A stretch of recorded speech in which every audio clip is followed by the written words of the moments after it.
Counsel is present in court. Counsel, starting with the Commonwealth, kindly identify yourselves for the court and the record. Good morning, Your Honor. Greg Connor for the Commonwealth. Good morning. Good morning, Your Honor. Ann Yass for the Commonwealth. Good morning, Your Honor. Tracy Cusick for the Commonwealth. Good morning, Your Honor. Good morning, everyone. Kelly Porges on behalf of Mr. Walsh. Good morning, Your Honor. Larry Tipton. Morning. We need the defendant.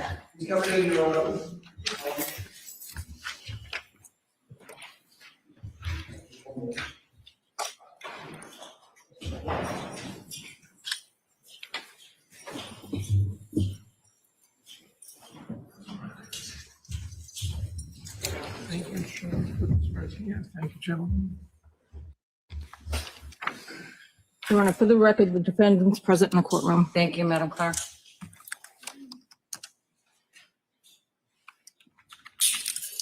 Thank you. Thank you.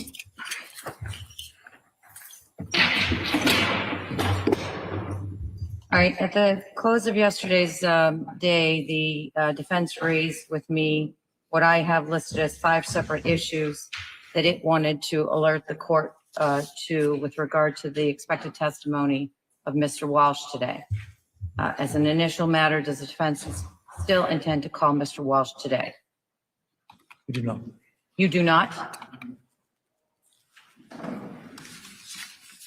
All right. Does that moot every issue that I researched last night?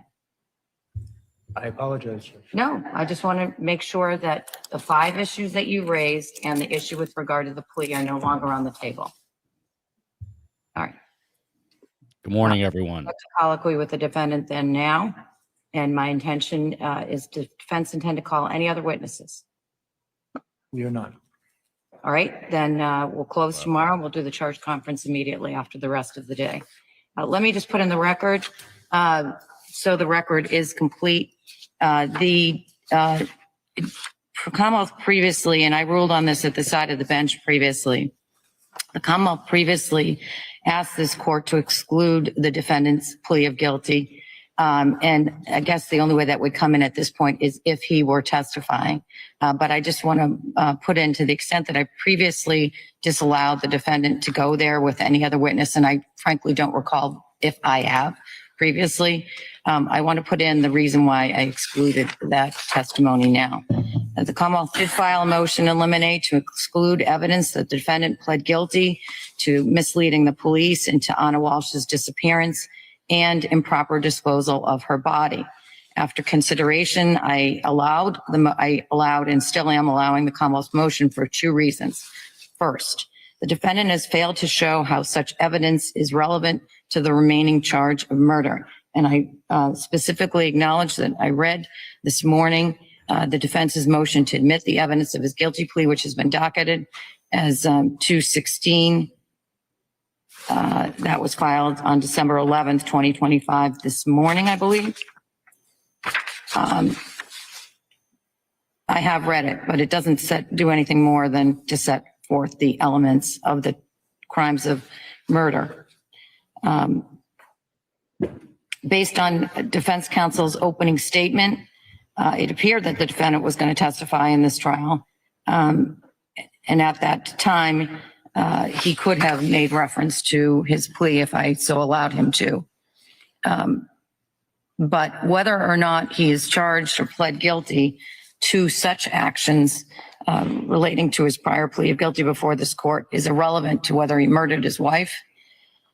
Second, the inclusion of the evidence of the defendant's guilty plea on the 2 charges would risk the introduction of extraneous factors as part of the jury's consideration on the murder charge. As explained by the SJC in Commonwealth versus A Juvenile, 396 Mass 108, 112, it's well established that a jury's verdict must be based solely on the evidence in the case without regard to the possible consequences of their decision. And there's a specific instruction in my draft jury instructions that addresses this. Continuing with this case, the role of the jury is to make findings of fact and determine the guilt or innocence of the accused without regard to probable punishment. To inform jurors of a sentencing consequence of their verdicts is to invite a results-oriented verdict and possible deviation from the basic issues of the defendant's guilt or innocence. Joe, he's not taking the stand. No witnesses. Closings tomorrow. Court yes, you're done? 699-701, 2007. While the defendant here is not seeking to enter evidence of the possible consequences of a guilty verdict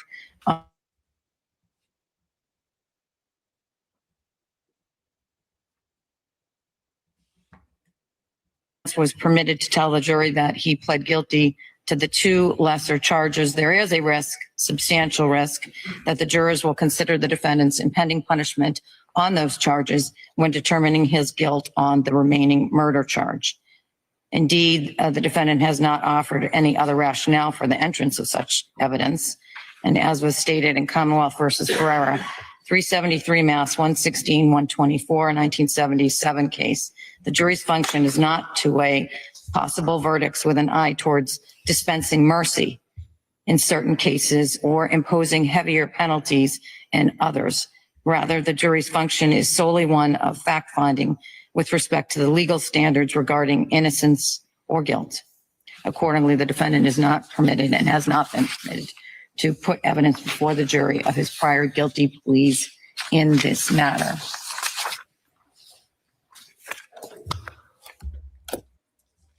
And Madam Clerk alerted me to also file this morning 321 Welcome, pause. Kim. The Commonwealth supplemental motion eliminate to exclude evidence of the November 2025 guilty plea, which I will concede I did not read because I just got it when I stepped on the bench, but I'm not sure it makes a difference in light I of think my it's ruling. moot at this time, Your Honor. Thank you. All right, is 216 something you filed earlier? Why does it have this number? No, that's my error, Judge. That's my error. I corrected it on the original. It should be 318. It's my poor vision. Okay. So just so the record's clear, when I said a moment ago, I did review what the defendant filed this morning. It's just not 216, it's 318. All right. On the docket.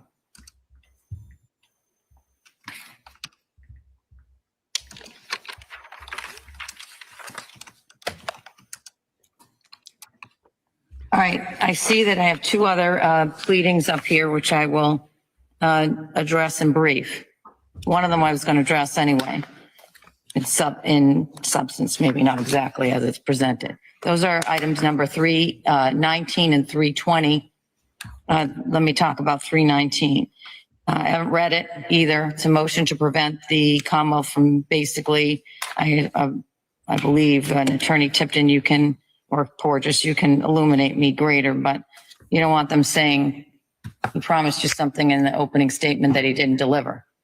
That's right. And after consulting with the Commonwealth this morning, they have no intention, they told us they have no intention of doing that. So I have already pulled out some case law on this and where the boundaries are, and I was going to give it to you in the charge conference anyway to make sure that you were aware where the boundaries are. The SJC has spoken on this issue of what's permissible and what isn't. The Commonwealth is allowed to get into it a little bit. I will alert you to those cases, and that's where I intend to draw the line as to what's permissible.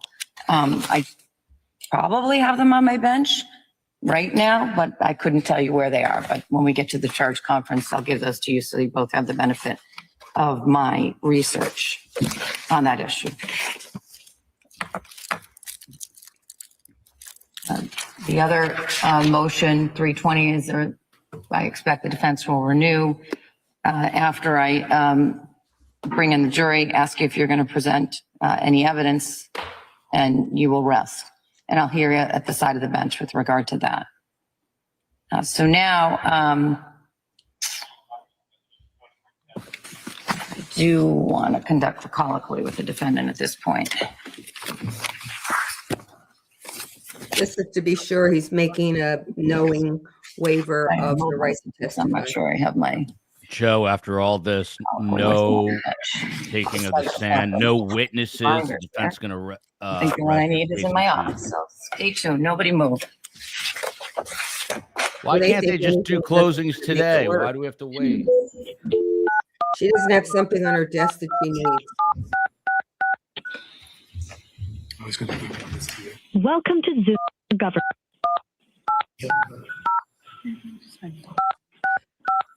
Well, it's unfair to the prosecution that he was Enter allowed your an opening to say Please what the enter the defense meeting was. code. The meeting has not started. Please wait or try again later.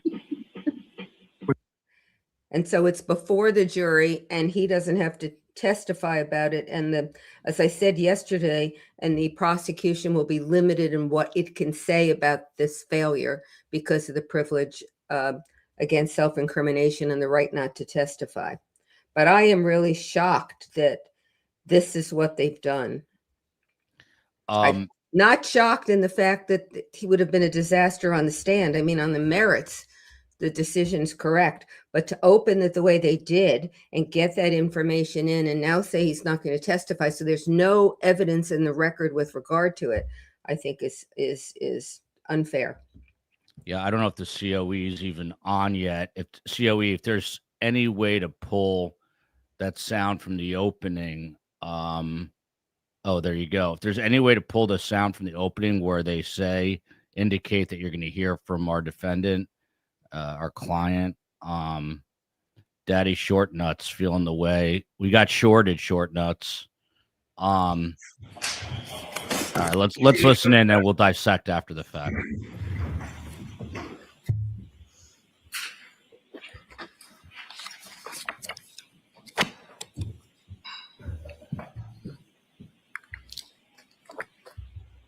Madam Clerk. Thank you, Judge. Mr. Walsh, if you could stand and raise your right hand, please. Do you solemnly swear or affirm the testimony you shall give in the cause now in hearing should be the truth, and that you shall give all true answers to all questions as put to you by the court in the cause now in hearing? So help you God. I do. Thank you. I trust him. Yeah, excuse me. You can be seated. I just didn't, was wondering if you were asking me if I wanted him over on the witness stand. I do not.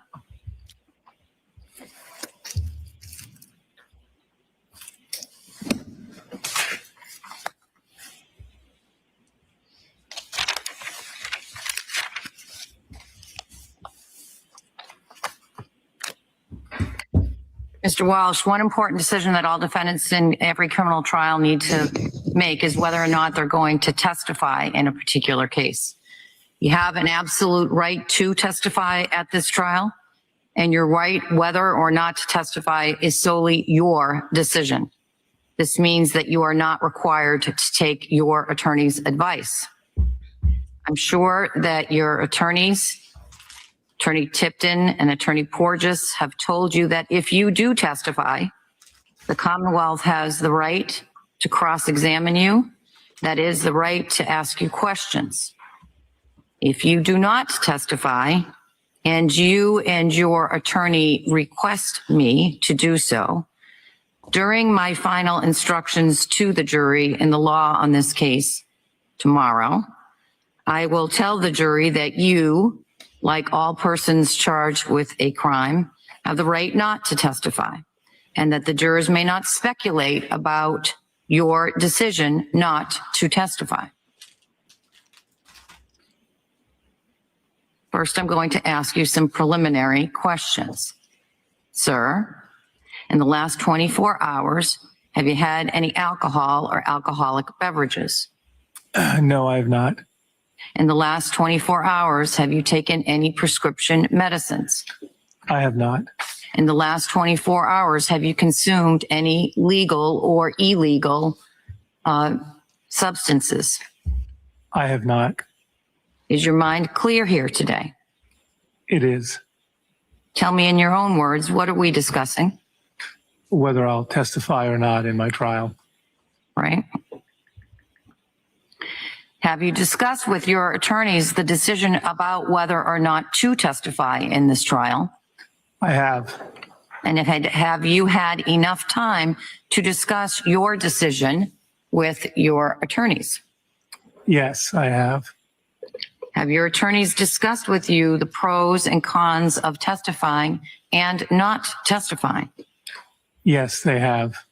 And do you understand what your attorneys explained to you about your right to testify? Yes.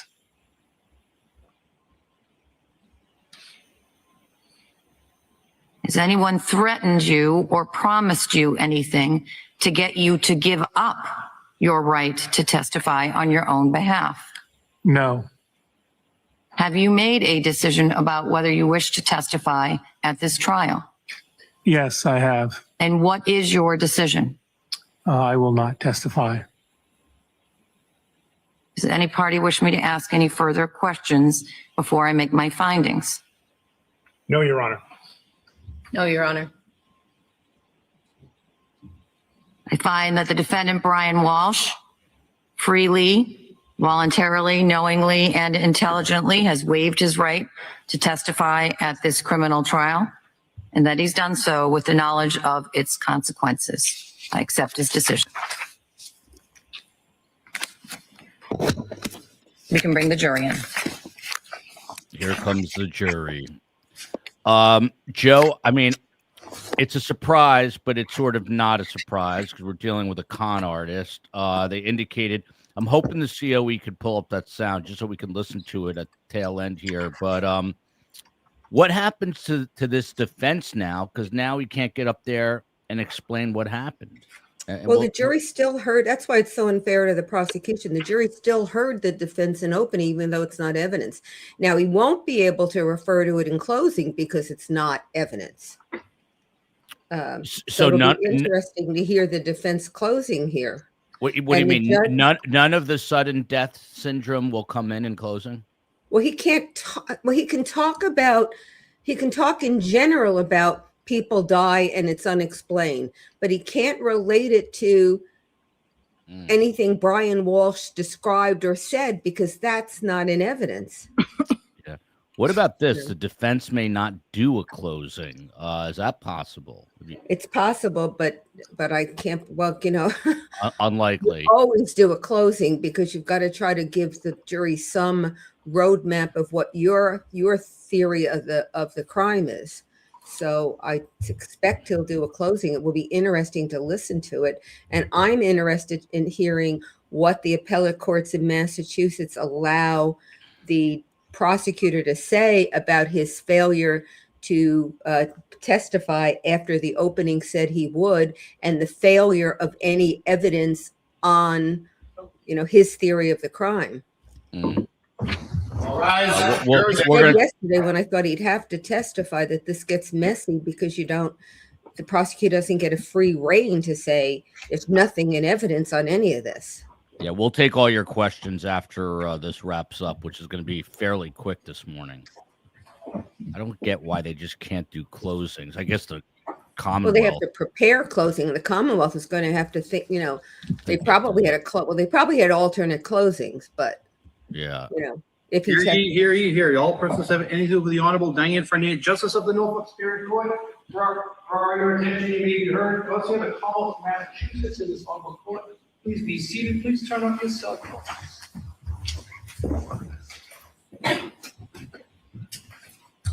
All right, we'll take all your questions after this. Jurors, we'll start today with the 4 questions. Jurors, were you able to comply with my order that you not speak to anyone about this case? Yes. Were you able to comply with my order that you not do any research about the case? Yes.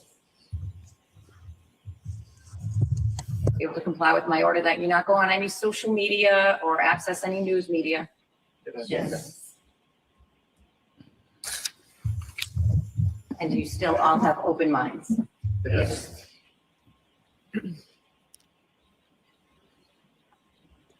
With those 4 questions all answered in the affirmative, we're ready to begin today's work. Does the defense wish to call any witnesses in this case? We do not, Judge.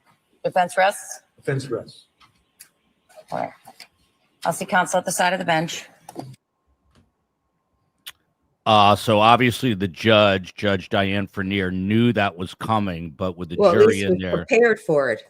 yeah. I mean, at that point, she knew what was coming. So the jurors did not. Now the juror and Brian's looking over at those jurors.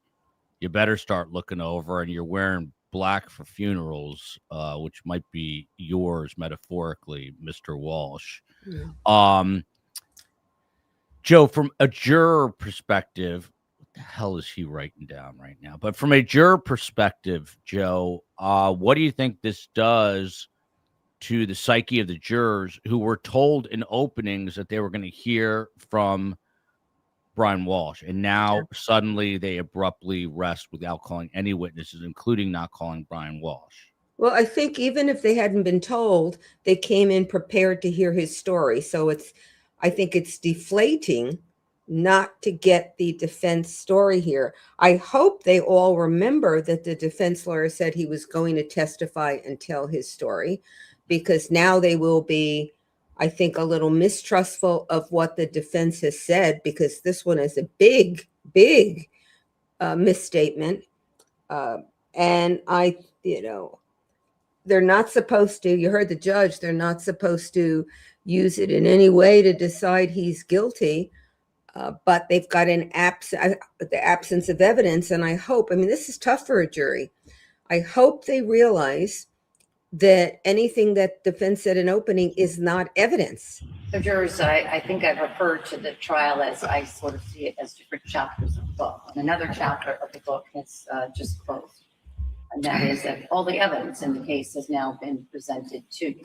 I remind you at this time, jurors, and I reminded you of this at the close of yesterday, the defense has no burden in this case and has no burden to produce any evidence at all. And that's because, as you probably are all very well aware at this point, the burden lies on the Commonwealth to prove its case beyond a reasonable doubt, and it never shifts from the Commonwealth, right? So what happens next? What happens next is the next chapter we're going to go to as we move towards your deliberations is that really two things that happens interspersed. I'll explain. And the two things that need left to be done is I need to give you my jury charge, my legal instructions to you. And then you need to hear the closing arguments of counsel, right? So the way that happens is I will give you, when we next reconvene, which is going to be tomorrow morning, and I'll tell you why in a minute. I will give you instructions on the law that's specific to the charge that's primed here. The charge that the crime that is charged here, murder. Then the lawyers will do their closing arguments. And then I come back and give you additional instructions. I call them more generalized instructions. So those two parts of the trial happen interspersed. A little instruction, argument, more instruction. That's going to happen tomorrow morning.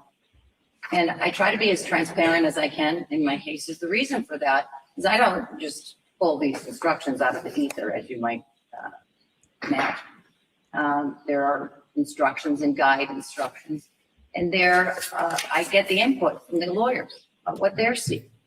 And that hasn't happened yet because we've moved at a pretty efficient pace. So I need to do that work with the lawyers today, and I will. And that's what we'll be doing today. What you'll be doing today is getting some rest and some sleep so you can be all rested for tomorrow morning. And I remind you, jurors, I'm going to send you off for the day. I remind you what I just checked in with you. I'm counting on you to be obedient to those rules right to the end, right?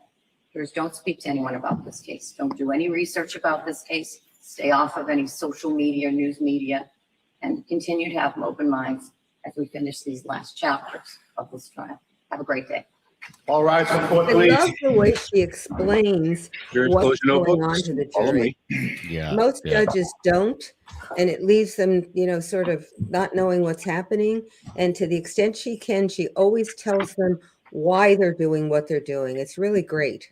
Yeah, look at Brian looking at them like, please save me. And I have a feeling they're none too pleased with And him. you asked how I'd feel as a juror. If I had to come in at Right. 9 a.m. just to be sent home, I would be not a happy camper. Yeah, a lot of these people are coming in on the, whether it's the T or drive-in or whatever it is.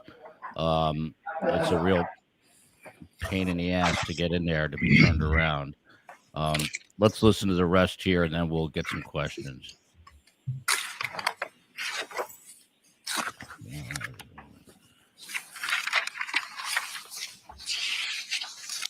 So I think they're going to now. Housekeeping things.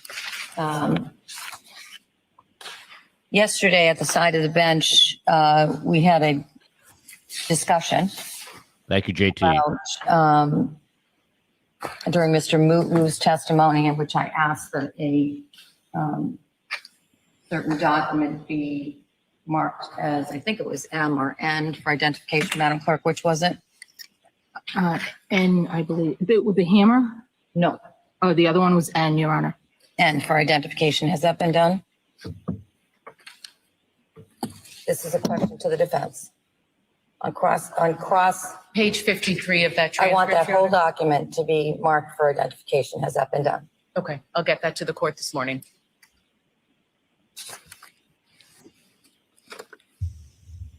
And just so the record is clear, as I understand it, that is a multi-page document of which Mr. Mutlu was asked to review a single page of, but it comprises a record of his police interview. Is that correct? That's correct, Your Honor. Thank you, Annalee.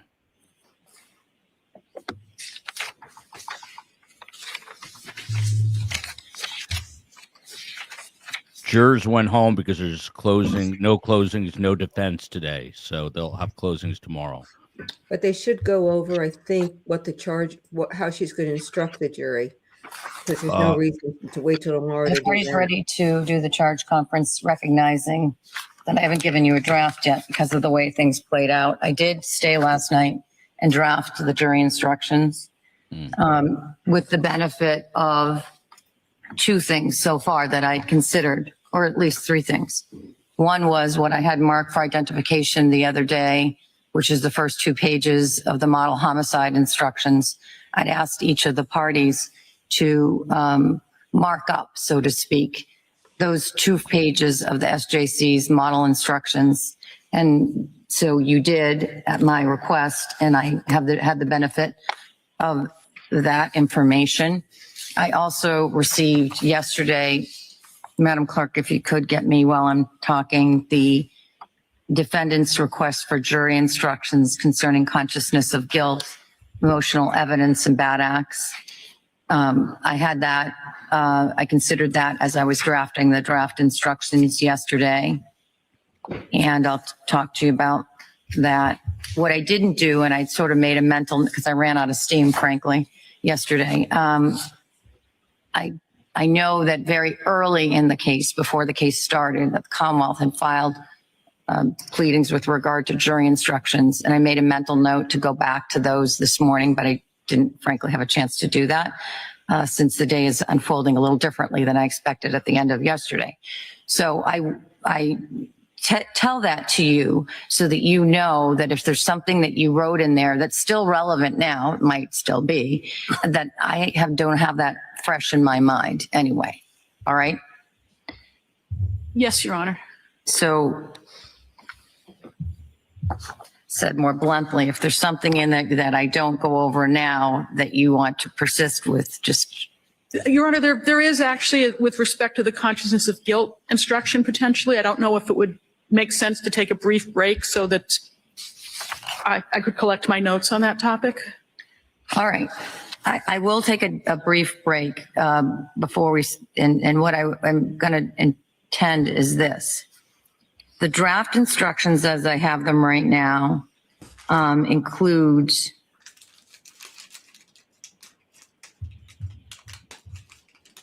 what I tried to do is when I was scratching my head saying to myself, why do they want this instruction in? I put it in anyway, and then I put it in italics so that should be your clue that I'm questioning either why this is in here. For instance, the object of the killing must be a human being that the defense has asked for.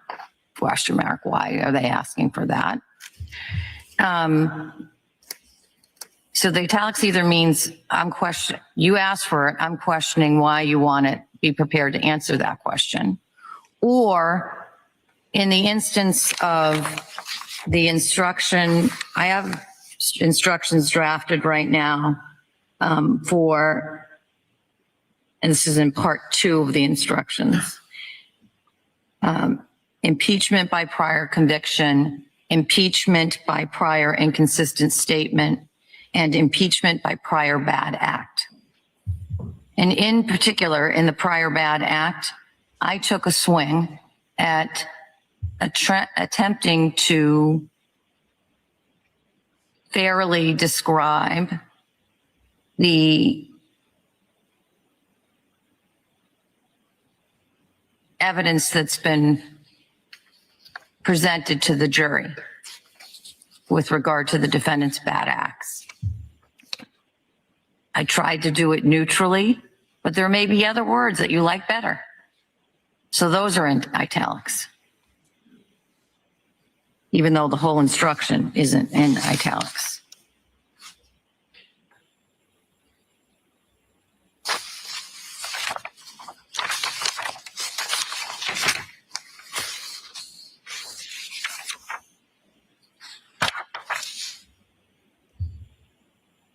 Who's closing for the defense? I am. And who's closing for the Commonwealth?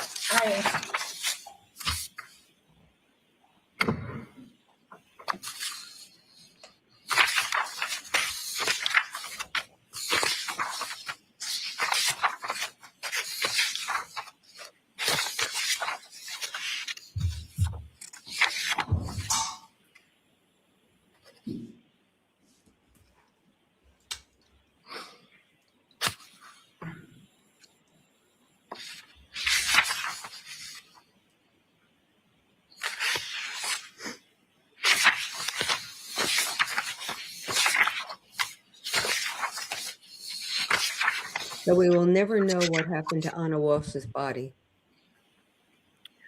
Yeah.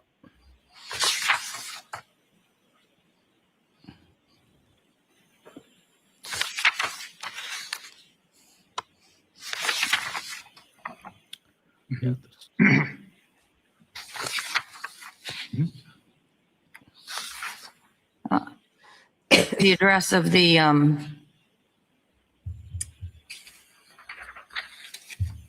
Refuse Center, 300 Forest Street, Peabody. Yes, Your Honor.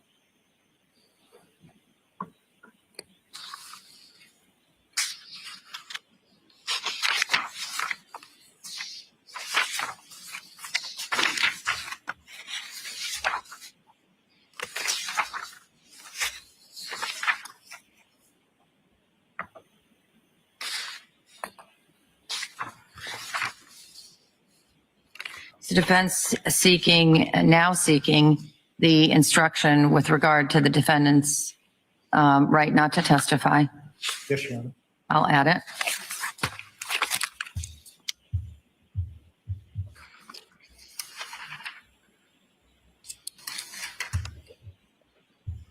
Commonwealth seeking a motive instruction. Yes, Your Honor.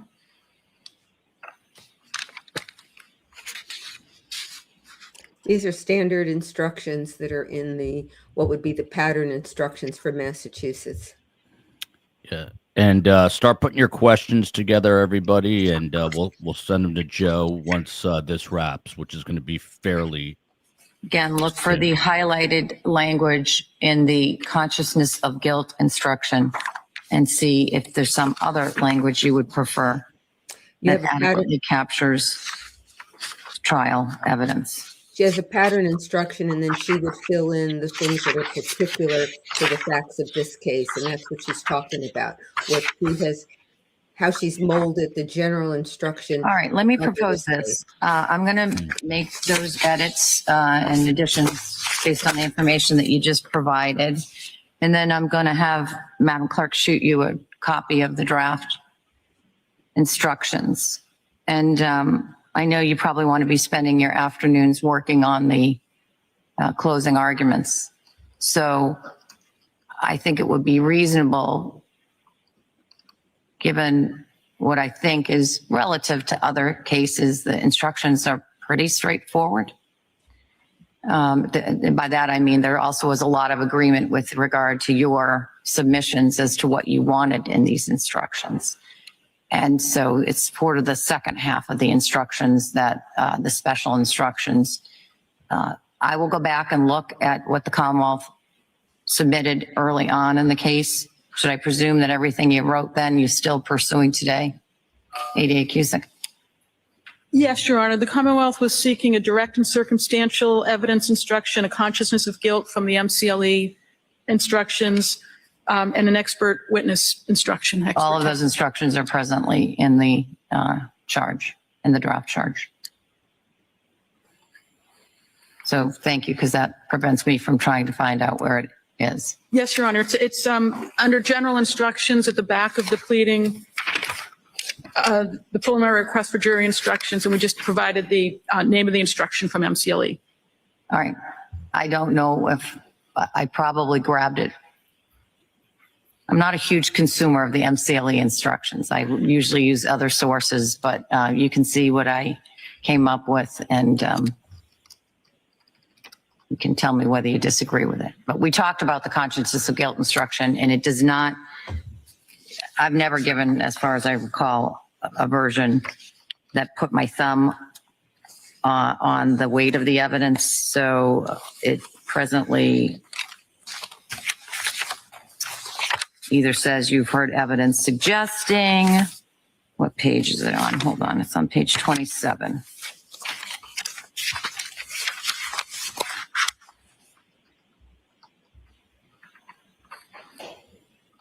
Yeah, it's some evidence suggesting. I've never, I don't think to my knowledge or recollection, I've never used anything that was stronger than that. Yes, counsel. I just wanted to say, I hope you haven't spent any time on this. The object of the killing must be a human being. You mentioned that this morning. It was just not crossed out of your version, I don't believe. And it should have been. It's not an issue. I know. I said it should have been. So just take it, can I take it out? Yes. Thank you. I didn't spend any time on that. There are other things I spent, like about 5 issues that were of interest to me, but I learned quite a bit researching those. So didn't have a chance to look at those issues recently, and it's always good to remind yourself of them. She doesn't seem to I'll even take have that chastised object of the you. killing out. No. A lot of people are asking if there All are any. right, so let me get these to you, and I'm going to suggest, what's it, 9:30? Does 11 o'clock sound reasonable? Yes, Your Honor. Gives you an hour and a half to stew on. I'm going to get them to you in about 10 minutes. I don't have much to change here from what I drafted. 10:30? Yes. Sounds good. They have to 10:30. review. If you need 11, you let me know, but we'll say presumptively 10:30. Your Honor, could the Commonwealth also request the cases the court referenced about the extent the Commonwealth I'll can get you mention those. opening? I will get you those. There are parameters. I looked at it about 2 or 3 days ago, maybe over the weekend, something like that. Again, something I hadn't looked at in a while, and it's always good to look at the law. But I'll get it to you. Thank I you. want them too. I want to read them. All right, so they're going to take a little break for 57 minutes. Yeah, they're going to review the instructions that she's got drafted so that they can come back in and either accept them or discuss where it is that they would like the instructions tweaked, so that tomorrow morning at 9 she will have them ready to go and they won't have to start later tomorrow. Yeah. So they're going to get that done today. So let's start there. So Joe, the instructions that she's developing now, it's basically, the way I understand it, it's a template, and then she has discretion and the lawyers can give input for specifics related to this trial. Yeah. Like, give us Yeah. an example. What Well, is they're that? not talking about the instruction on murder 1. I mean, that's a standard instruction. You don't change it. You might change a he or she or they, so that you're particular, but otherwise that's not changing. What they're talking about is the instructions like consciousness of guilt or prior bad acts, those things that aren't necessarily going to be instructed in any particular case because there may not be any evidence about them. She still has a pattern she's starting with. I thought that Massachusetts would have pattern jury instructions that she would begin with, but from what she said, it sounds as though Massachusetts doesn't, because because as I understood it, the prosecution was pointing her to a set of pattern instructions, which they call the NCLE, And she said she doesn't really like those. She goes to a different set of pattern instructions. And pattern instructions are, I drafted these for when we did the federal jury instructions and for Nebraska. Those instructions are standard language for consciousness of guilt. And then since they are not directly approved by the Massachusetts Supreme Court, if they had been pattern instructions that came from the court, then you don't tweak whether the language is suggests or directs towards, you don't tweak those words. But since they're coming from another source, she's saying to the lawyers, I've highlighted the words you may want to give me other language for. So that's what's going on. It's those instructions. And the one that's really important is the one where she said she has case law that she's not giving to me.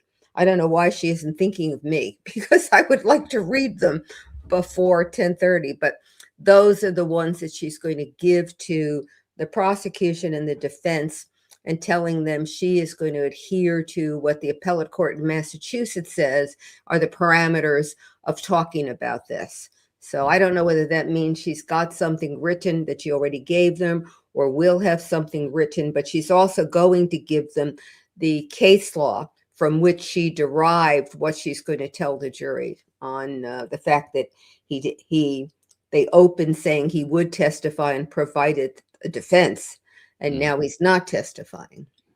Yeah. If you are just joining us, a bit of a bombshell this morning. Brian Walshe has decided not to testify, and the defense has rested its case without calling any witnesses. So no testimony from Brian Walshe whatsoever, no testimony from any other witnesses. And now they're putting together the jury instructions, and the judge has put them on break till 10:30, where they'll come back and hash out some of these instructions and the charging documents, and they will go over that at 10:30. So the judge, Joe, describes this as chapters of a book. You've got the openings, and you've got the Commonwealth case, and then you've got the defense case. So she said, another chapter is closed, meaning the defense case. Again, you have the right in this country against self-incrimination. So he doesn't have to say a word, and the burden is on the Commonwealth. But there's what is the law, and then there's what is the perception of that. So what do you think, if you had to guess, what do you think is going on with these jurors right now? It's 16 jurors, 12 regular, 4 alternates, 9 women, 7 men. What do you think is going through their mind? They had to come all the way into court this morning only to be turned around to go home until tomorrow morning. And by the way, a programming note, and huge thanks to Prof. Joe Explains. Tim Jansen's daughter is getting married this weekend, and the COE and I are heading up there. So we're actually going to be in transit during the day tomorrow, and there likely will be a verdict. I'm going to try to make the day move faster. I don't know how. And if I can join, I will. And if I can't, you'll be in great hands with Joe. But just please understand that that's what's going on. So, Joe, what do you think is happening to the jurors at this point? They've got to be shaking their heads. They can't talk about it with each other, but what are they thinking? Well, if I were on the jury, I would still be fixated on, they made me get up early in the morning and drive in from wherever, and I don't know what the weather is like there, only to be told there's no defense case, you can go home. And I would be fighting with myself, saying to myself, don't take it out on the defendant, even though it's his fault that this has happened to me. So that's where I would start. Before I got to anything else, I'd have to get over my peak at what they have done to me this morning. After that, hopefully. That's the Jersey attitude. I love it. That's right. How dare they Starts with me. Yes. That's right.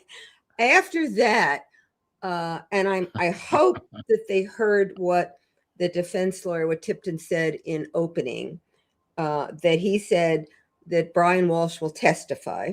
And if so, I think they would be saying to themselves, he said one thing, now they're doing something else. Why would that be? And they're not going to answer that question favorably to the defense, because I don't think there's any way that you could answer it favorably to the defense. And then I hope that they are able to see that the defense that's been raised is not in evidence. And so they shouldn't consider it at all. Although maybe it would be helpful if they consider the ridiculous defense in terms of finding guilt. So that's where they are. And I think they're probably wondering what happened. And even though the judge said, you're not supposed to consider the fact that he didn't take the stand, he has the right not to take the stand. I'm guessing that they're wondering, why isn't he getting on the stand and telling us what, from his perspective, what happened? Yeah. What about Dawn 64 here? So is it the understanding that his guilty pleas of disposal of her body and the dismemberment will not be known to the jury? What happens there? Well, I think they're going to continue with that decision. That was what the prosecutor wanted, that the fact that he pled not be told to the jury. The reason being that the prosecution was worried, and the judge seemed to share the same worry, that if the jury knew that he'd already been convicted, they might be less willing to spend the time going through whether the elements of murder one were met, and more willing to say, well, he's going to go to prison anyway, we can just acquit. Or, one of them will say, I don't want to be bothered thinking about it. He's going to prison. I'm not voting for guilty. I'm not voting, the jury will hang. And so I don't think they're going to change. There's anything that happened this morning that would change that conclusion. I do not believe, because the defense hasn't asked, that they want to ask the judge to submit murder to or manslaughter to the jury. And if so, the only thing she'll charge on is murder one tomorrow. What can the defense mention in their closings?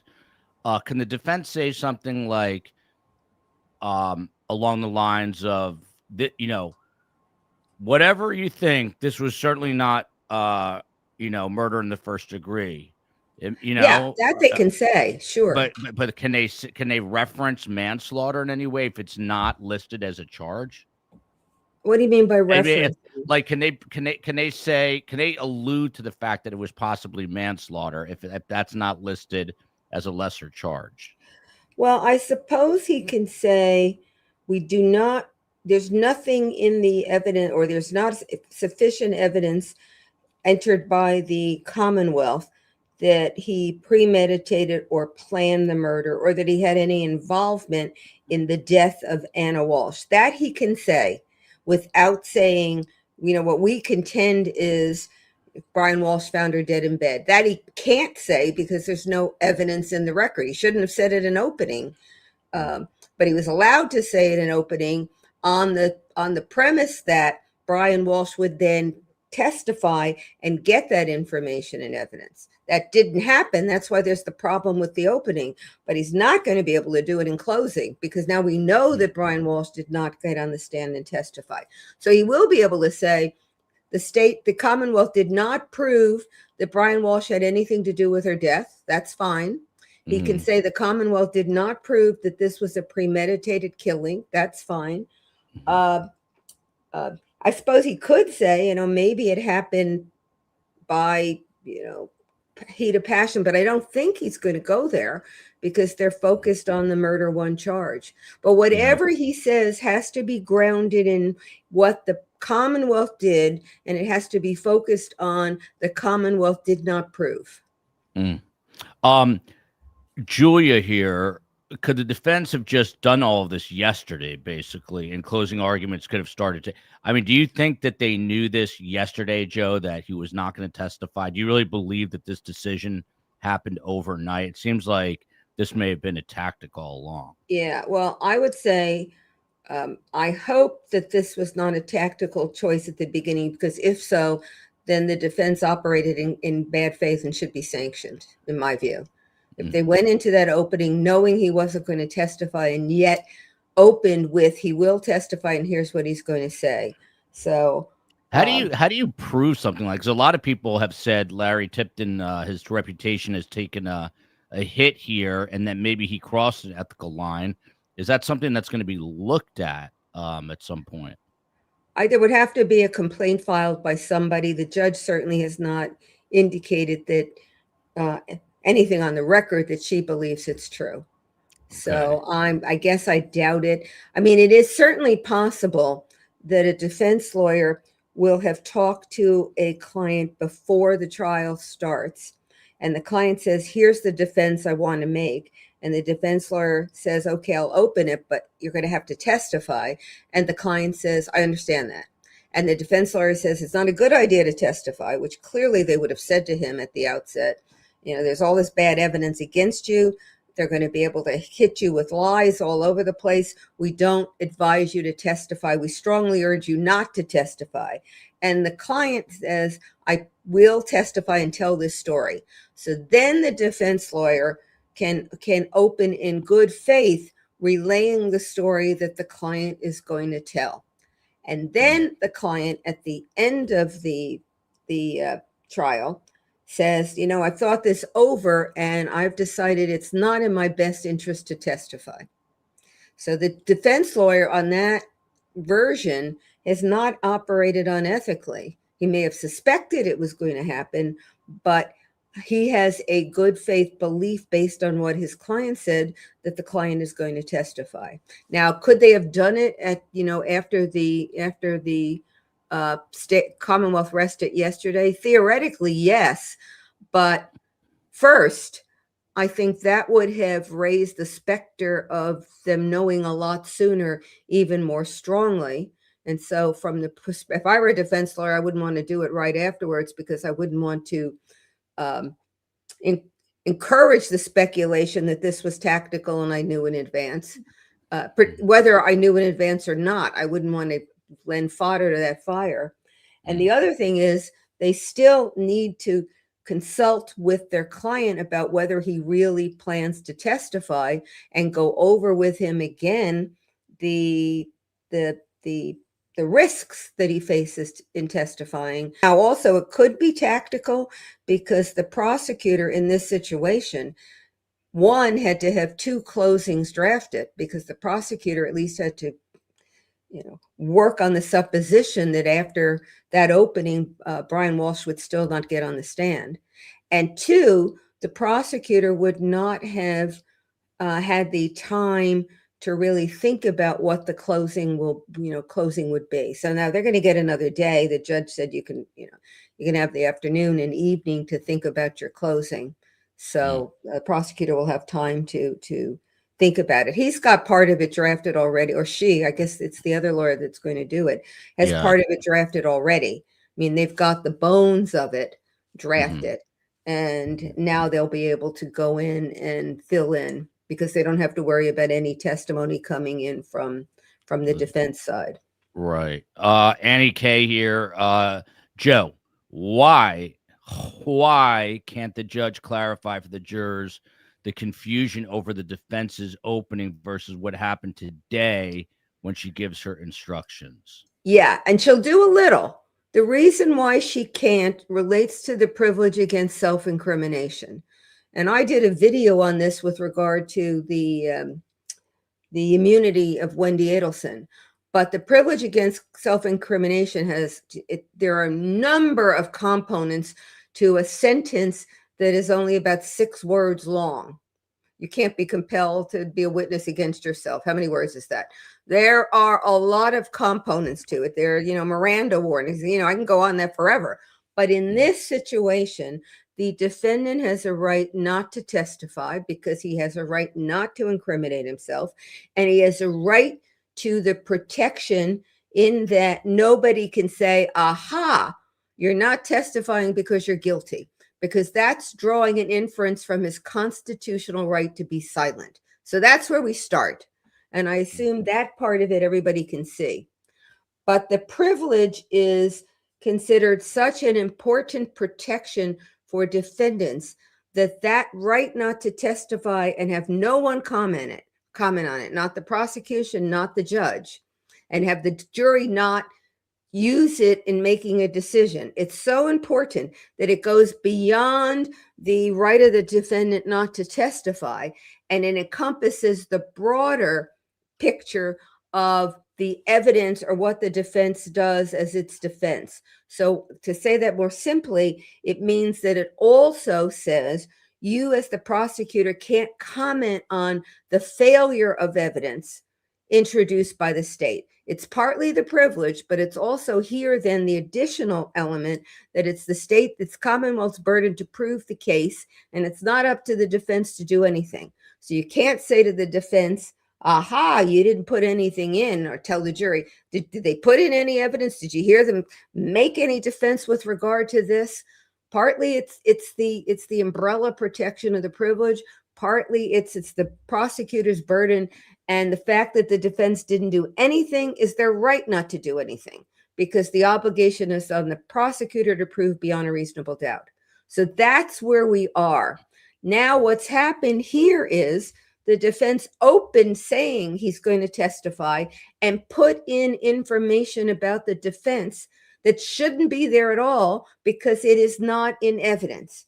So the instruction that the judge is talking about is, how do you balance those two things? In general, the prosecution would never be able to say, hey, they didn't do anything. They haven't said a word. They haven't told you what happened. Can't do that. But you got to balance that now against the fact that the defense opened providing some information about a defense that's not in evidence. That's the balance. And that instruction is going to lean heavily towards the defendant's right not to testify and the prosecutor having the burden. That's why the circumstance is really, in my view, unfair to the prosecution. Someone's asking if the defense even had a witness list. They had about 6 or 7 people on there. Obviously, they're not calling them. If you're joining right now, Brian Walsh's defense team has indicated that Brian Walsh is not testifying, contrary to popular belief, and they are not calling any witnesses, and they have rested their case. There was a question, and then we'll play a couple of quick moments from this morning when they made it known that he was not going to testify. But someone was asking, Joe, in this country, if you don't put on a defense, that's obviously a defendant's right. But what's the impact on jurors in terms of sort of a hint of consciousness of guilt? Look, I have no defense. How do jurors perceive this? Well, jurors always want to hear from the defendant. They always want to hear what the story is. And it is not satisfying to them not to hear the story. The judge can tell them you shouldn't consider that in your deliberations, and they will try. But they're still going in feeling unsatisfied that they didn't get an explanation from the defendant. So that, I think, is always true. Although, again, in this case, they got that explanation from the defense lawyer in opening that they should never have heard. Again, that's why I think it's unfair. But that's where they are. But they're told, and they'll be told again by the judge that you do not consider the fact that the defendant didn't testify. It's up to the Commonwealth to prove the case. It's their burden, and what you have to focus on is, did they meet their burden? All right, I think this is the part from this morning now where they are indicating to the court that Brian Walsh will not testify, in case you missed it. Here we go. Walsh, one important decision that all defendants in every criminal trial need to make is whether or not they're going to testify in a particular case. You have an absolute right to testify at this trial, and your right whether or not to testify is solely your decision. This means that you are not required to take your attorney's advice. I'm sure that your attorneys, Attorney Tipton and Attorney Porges, have told you that if you do testify, the Commonwealth has the right to cross-examine you. That is the right to ask you questions. If you do not testify, and you and your attorney request me to do so, during my final instructions to the jury in the law on this case tomorrow, I will tell the jury that you, like all persons charged with a crime, have the right not to testify, and that the jurors may not speculate about your decision not to testify. First, I'm going to ask you some preliminary questions. Sir, in the last 24 hours, have you had any alcohol or alcoholic beverages? No, I have not. In the last 24 hours, have you taken any prescription medicines? I have not. In the last 24 hours, have you consumed any legal or illegal substances? I have not. Is your mind clear here today? It is. Tell me in your own words, what are we discussing? Whether I'll testify or not in my trial. Right? Have you discussed with your attorneys the decision about whether or not to testify in this trial? I have. And have you had enough time to discuss your decision with your attorneys? Yes, I have. Have your attorneys discussed with you the pros and cons of testifying and not testifying? Yes, they have. And do you understand what your attorneys explained to you about your right to testify? Yes.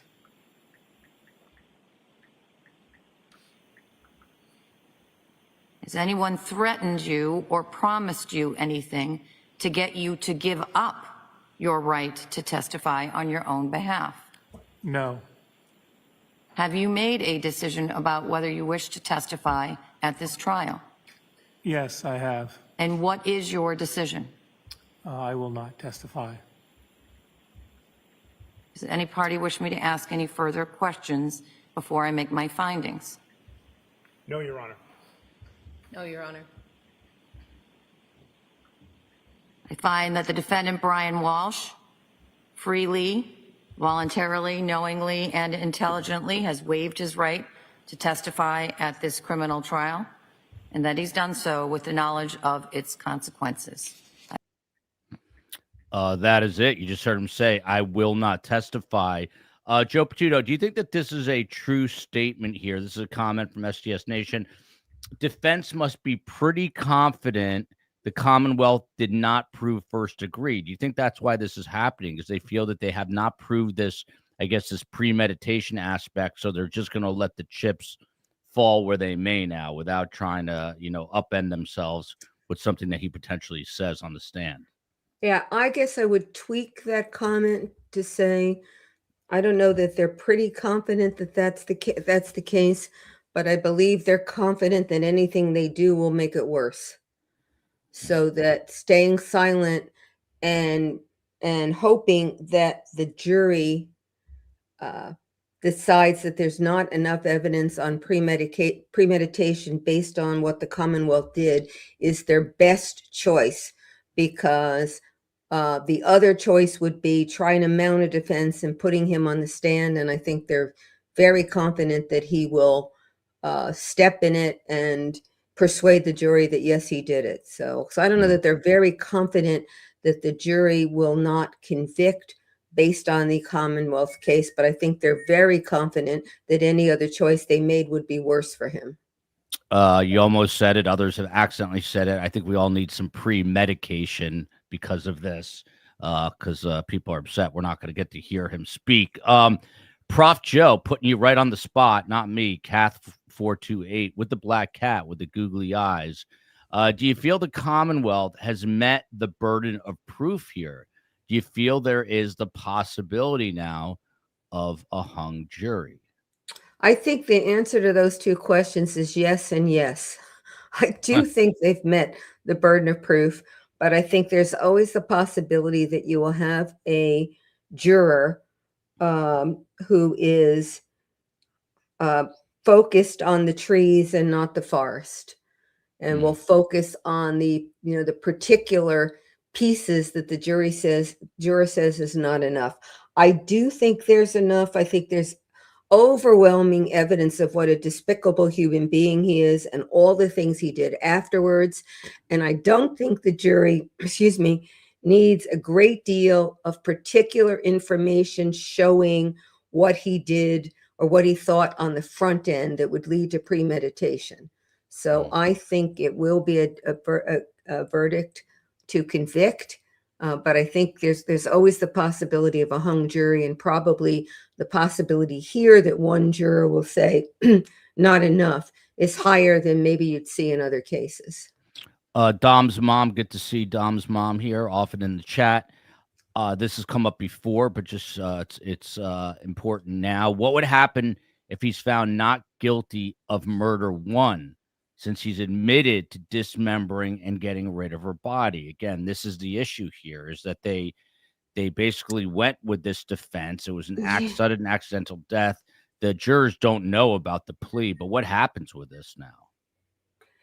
Yeah, two things. One, they will go on, if he's found not guilty, which I think that's really a long shot. The judge will then sentence on those two other counts, and then the issue will come up as to whether the Commonwealth wants to make a case, because on the disposal of the body, it's a 10-year maximum unless it's in relation to charge with which somebody could get life imprisonment, and that would be murder one, clearly. So then if there'd been a conviction, that would be easy. She could sentence up to 20 years. If there's an acquittal, she'll sentence on that, and the Commonwealth will be able, if it chooses, to make a case that this was a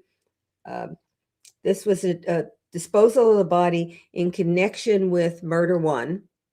And the Commonwealth's burden then will not be proof beyond a reasonable doubt, so that there is the possibility that the judge would be prepared to sentence up to 20 years on that charge. Now, the other question, and I confess I don't know Massachusetts law well, I don't know Massachusetts law on this at all.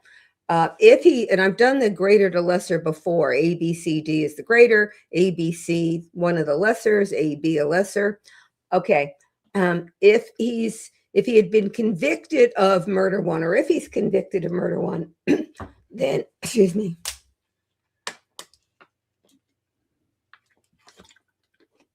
If he's convicted of murder one, the ABCD, then he can't be prosecuted for murder two. There's only one victim, and we've already got him here. The converse is not necessarily true, or it isn't true, and it depends on the jurisdiction. If you're acquitted of murder one, we do not know whether the jury decided not enough evidence to show that he had any involvement in the murder, or, yeah, there was evidence he was involved in the murder, but we can't get to element D, that he premeditated. Then some jurisdictions will allow the Commonwealth to come back in and charge murder two, because the theory would be the jury did not tell you whether the reason why they acquitted was element D, premeditation, or element C, causing the death, if everybody's following me. Yeah. And so some jurisdictions allow you to do it. I think the majority do not, although I haven't quantified it, but I don't know what Massachusetts does. Yeah. And Joe, I assume the question I'm about to ask, it's going to be a very hard no, but since, with the caveat that the defense said that you will hear from our client, the Commonwealth is still not allowed to indicate in any way that we did not hear. In other words, the Commonwealth can't get up there and say, you know, this defendant's defense said you're going to hear from him, and for some reason we're not hearing. You cannot bring that up in any form or fashion, correct? Well, the defense could. No, the Commonwealth. Oh, the Commonwealth, no. What the extent to which the Commonwealth will be able to refer to any of this is what the jury instruction that the case law says she can give. And I don't know what it is. She hasn't given us the jury instruction, and she hasn't given me the cases, because I would have looked them up as I was sitting here, but I don't know what the cases are she's talking about in Massachusetts.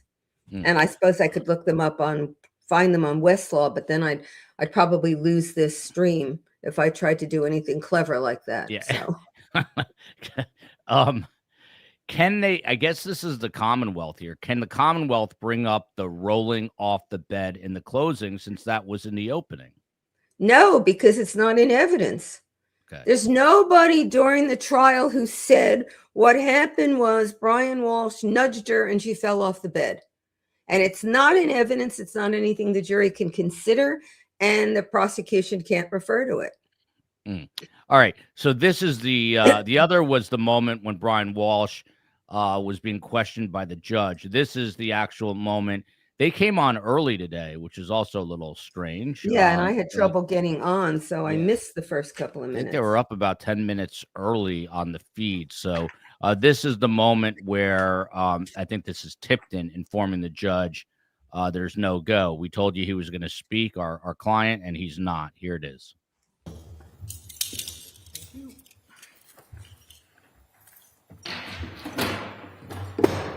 I agree, Diana. At the close of yesterday's day, the defense raised with me what I have listed as 5 separate issues that it wanted to alert the court to with regard to the expected testimony of Mr. Walsh today.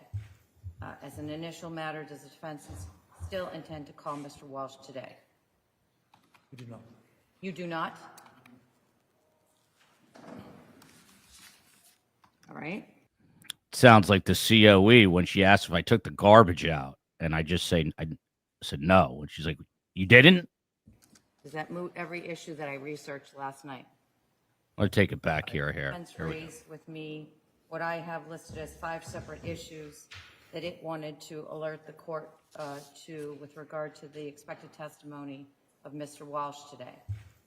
As an initial matter, does the defense still intend to call Mr. Walsh today?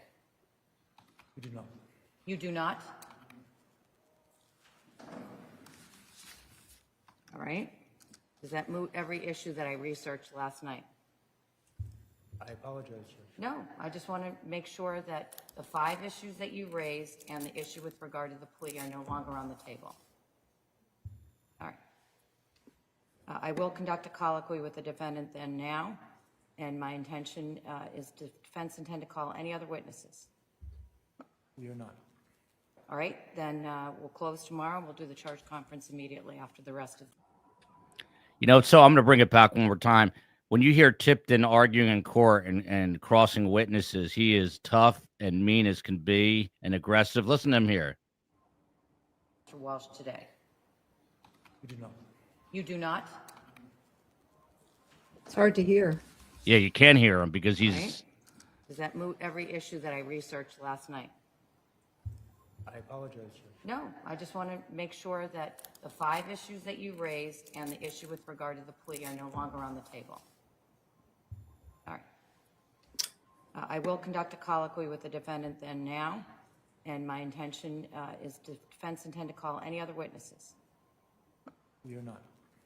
All right, then we'll close tomorrow. We'll do the charge conference immediately after the rest of. Sounds So what like happened there was evidently the defense had given her 5 issues with regard to his testimony that they wanted her to resolve before they called him. And she said she spent last night researching all of the 5. And then she asked him, are any of them now relevant? And he said no, clearly because Walsh is not testifying. And he apologized to her and she said, that's fine.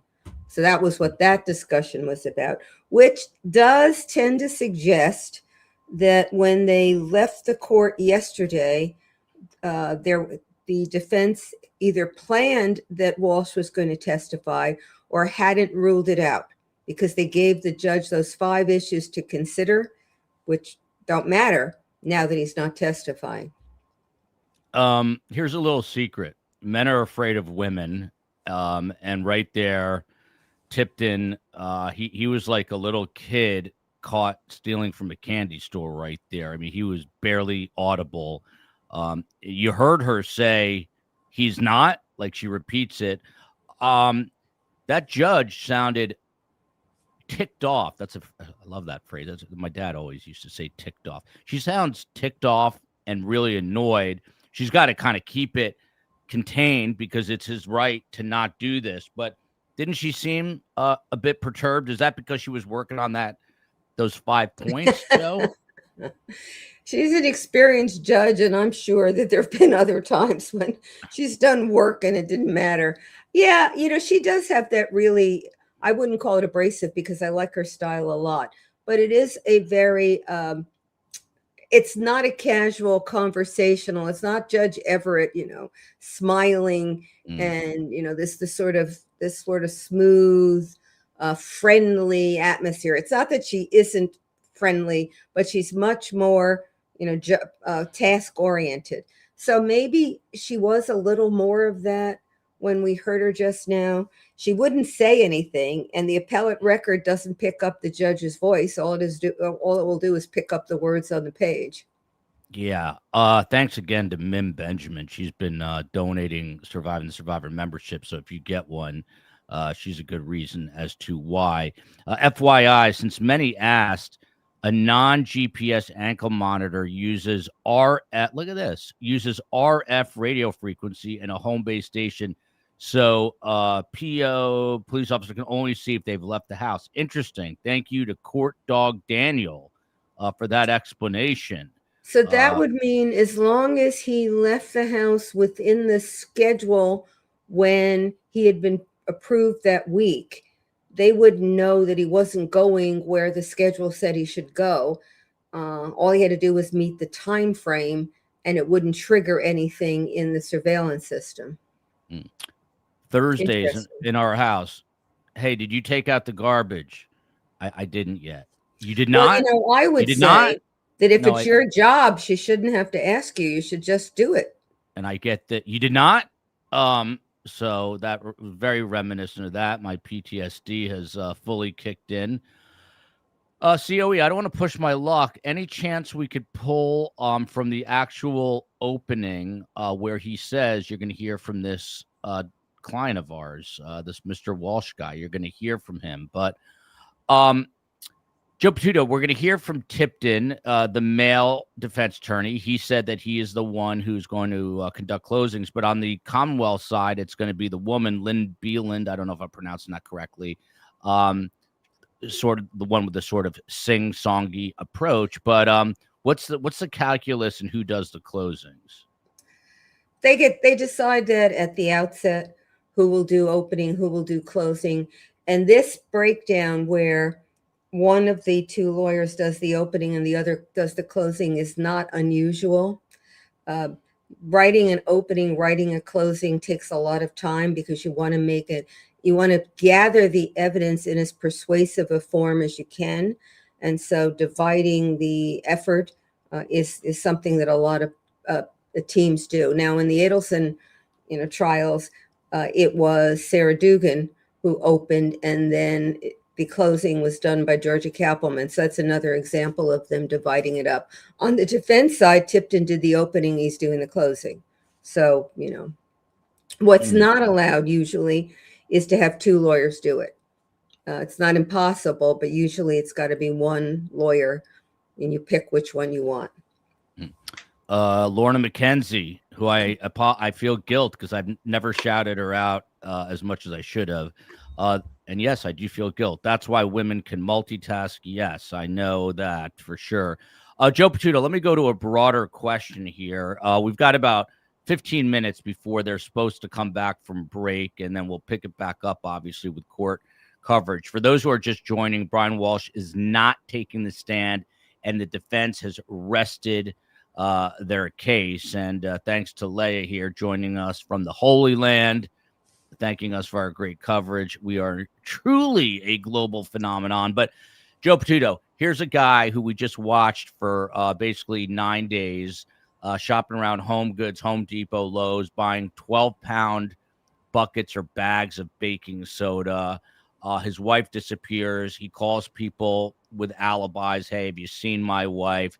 There's bloody, human matter and bloody messes in the basement. Are we overthinking this? Is the jury going to get this and say there's no possibility anyone else did this? We never heard about, from an expert about this sudden death.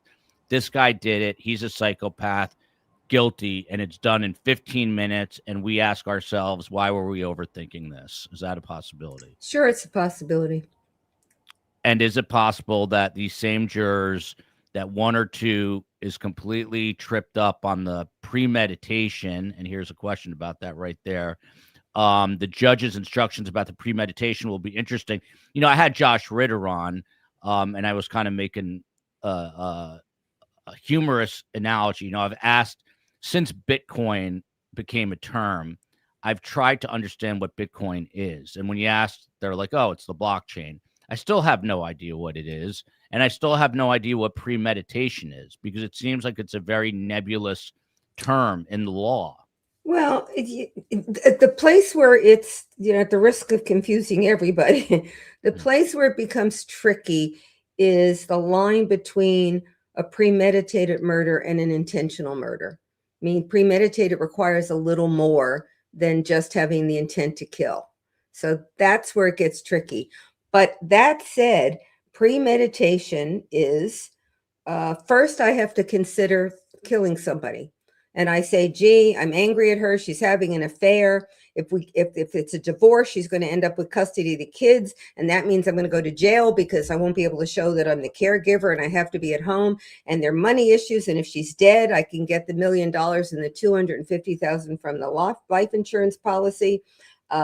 And this would be better for me. And we haven't had sex for a year. And there must be other women out there that I'd rather be with, and on and on and on. And what if I do decide to kill her? Can I get caught? How could I manage it so I'm not arrested and nobody knows that I've done it? That's all the consideration of the killing. That's stage one. Stage two in premeditation is I decide, I've weighed all the factors and I decide I'm going to do it. And stage three is actually doing it. And so, although premeditation sounds as though you had a week, you had a month or a year, you can do all those every consideration I raised in a minute or two, thinking about, gee, should I, shouldn't I? What are the pluses? What are the minuses? And then you go on to the decision. And as long as it's in that order, you considered it, then you decided, then you did it, it's premeditation. Here, the evidence ahead of time, the asking the questions about what's a good state for a man to get a divorce in? What's divorce law in DC? That sounds like, if the jury wants to draw the inferences, it sounds like I'm considering, what are my options here? Is divorce the best way to go or not? The questions on Christmas Day, or not questions, but the searches that he did, plane crash in DC, Anna Walsh dead. Sounds as though I'm thinking about her death. And there's 3 searches, I believe, at least 3 that use the term murder from his perspective. Right. I think that could be, no pun intended, his absolutely, death knell right because there. that shows that he's not talking about somebody died. He's really focused on murder. But there are other things like that. They all go in this bucket of he's thinking about it. And you can certainly, as a jury, say the jury questions, the thinking about her is dead, the information that he knew about the affair, the information that she was unhappy and stressed out in the marriage, that not having sex for a year, those all can be the things that he's thinking about as to, would I be better off if she was dead? Then he makes the decision, and then he does the killing. And the decision could be the day before New Year's Eve. It could be after the Jem Mutlu leaves, where the decision happens, and then she's killed. So that's what premeditation takes. And that's what the prosecutor in closing has to make a strong case to the jury about. Here's everything that shows that he considered it. Here's the decision. Here's the death. And now look at all the stuff he does afterwards that doesn't make any sense at all, except if you know that he's responsible for the death.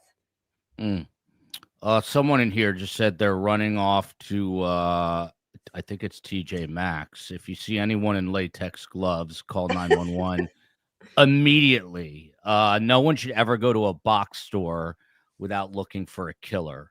You should constantly be looking out for that. They're also in schools and in playgrounds and in, it's not just Home Depots. Woo. Okay. This is Larry Tipton in the opening. The COE just clipped the first little part of it. I'm not sure if this is going to be within this, but we'll get an idea of what he was at least hinting at in openings This is defense counsel from opening statements. Shout out to the COE, who is one of the quickest on the trigger, no pun intended. She gets things done fast, quick, and efficiently.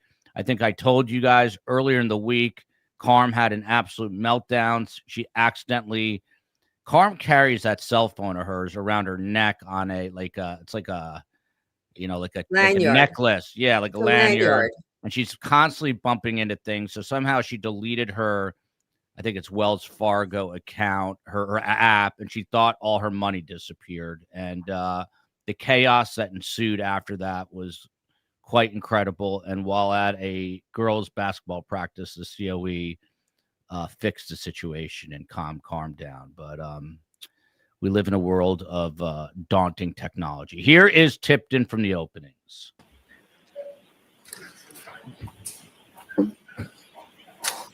Brian Walshe lied to the police. Lied to him on January 4th, lied to him on January 5th, lied to him on January 7th. Brian Walshe went to Lowe's and bought tools. Brian Walshe went to Home Depot and bought tools.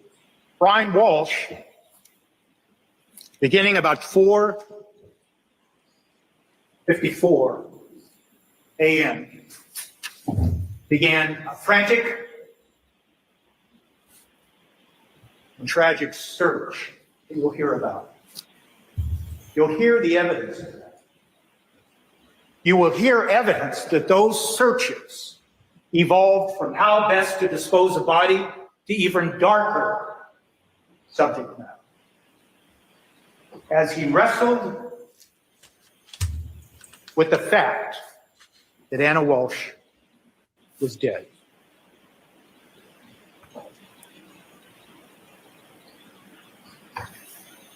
That evidence that you will hear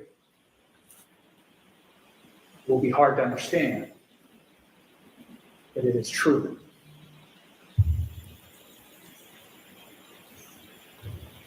On January 1st of 2023, so we don't quite get there in that clip, but he does say you're going to hear and see the evidence. That's about as close as we get. It is, Joe, it is strange to me. I'm not denigrating criminal defense attorneys. They're important. And a huge shout out to Spacey, too. Nothing gets done without Space Coast. He fixes the audio, boosts it so we can hear. Yeah, Space Coast, he's sort of a machine back there, so sometimes he gets overlooked. And Space Coast also understands cryptocurrency if anyone wants to ask him about it, but I sure as hell do not. Joe, when he is delivering this, he is so confident, almost condescending, and he is like, but it is true. You're going to hear this, and you're going to think that it's not possible that, he panicked, but it is true. I don't believe that this guy actually believes this, but this is his job. I mean, how do you negotiate that as a criminal defense attorney when this is a very smart man, very well educated? It's his job to defend this defendant, but to say that something is absolutely true when this is my own opinion here. I don't think he believes it is true. It's a weird dynamic that happens in the courtroom. How do you explain that to a law student? Well, usually, and I guess I didn't listen to the clip carefully enough. The defense lawyer doesn't say it's true. The defense lawyer simply presents the defense that the defendant has given him, and a defense lawyer would tell you the system says you put the Commonwealth or the state to its proofs. And the state has to prove beyond a reasonable doubt. It's not up to the defendant to do anything. And therefore, then, what I'm doing as a defense lawyer is making sure that the system works properly and that an individual is not found guilty simply because somebody charged him with something, putting the state to its proofs, putting the state to the burden to actually establish the guilt. And the other part of that is, if trials were easy, if you didn't have evidence rules that are very hard to understand, if you didn't have, times when you've got to make a motion or do something, or you lose the opportunity to do it, I could go in as a defendant and represent myself with no jeopardy, because the trial process is easy. We don't have a trial process like that. You need a lawyer who understands the system to speak for you. When you do that, then you add an element of that lawyer should be able to say on my behalf what I would be able to say in the first place. But the system is so complicated that it's not possible for me to do it on my own. And so that's the other part of the defense lawyer role. It's the defense lawyer is presenting the defendant's case that the defendant, if the system wasn't complicated, could do on his own. And so as long as the defense lawyer is not presenting a defense that he knows to be a lie, or puts on a defendant who is going to perjure himself, the defense lawyer's on the correct side of the process, and would say to himself, I'm doing what the system requires. I'm speaking for this individual, and I'm putting the state to its proofs. Do you think, and I'm going to get to Alicia's question here in a second, do you think there was a scenario last night where Tipton gave it some thought and maybe went to the jail and said, Brian, you got to rethink this. This is a really, really bad idea, because whatever you say, they're going to just jump on you. They're going to cross-examine you. Really, you got to think about this. Do you think? Yeah, sure. That's his job. Is it possible, from Alicia Elliott here, that the state did not pursue other possible avenues of questioning because the defense stated that Brian Walshe was going to testify? How does this affect the state's case? Good question. I mean, did they not ask stuff under the assumption that they were going to hear from him? That's a great question. Yeah. And it may answer the question that I kept having as to why the prosecutor was doing things that the defendant had conceded. But that's a great question, because it may explain why the Commonwealth seemed to do more and go down more roads than seem necessary given the defense. So to put it the other way, I think they did do more than simply focus on his claim that he found her dead. I mean, they put in more evidence that they needed if that was the only issue. And that's a really good explanation for why they did more. I just had a weird thought. You guys know I'm a little weird, because someone here says TJ Maxx has the best snacks. What if I went to Home Depot today, just a full-on Tyvek suit with a hood, a mask, latex gloves, booties, and I just started pushing a shopping cart? You think I would be stopped, Joe Patuto? You think anyone would ask me a question? Why don't you go try it, and then you can report? It would actually be interesting empirical research here. COE. If we have nothing to do today on top of the 4,000 things, let's do that, man. Let's dress up in a full-on Tyvek suit. I'll wear a surgical mask, goggles, booties, latex gloves, and I will pick up baking soda, cement, duct tape, hacksaws, whatever. Let's see what happens. Let's film Great it. I want to do this. Yeah, I want to do this. And then, by the way, I can go to Home Goods right after, because someone said, I'll tell you, I think what would happen to you at Home Depot is everybody in the store would give you a wide area to operate in.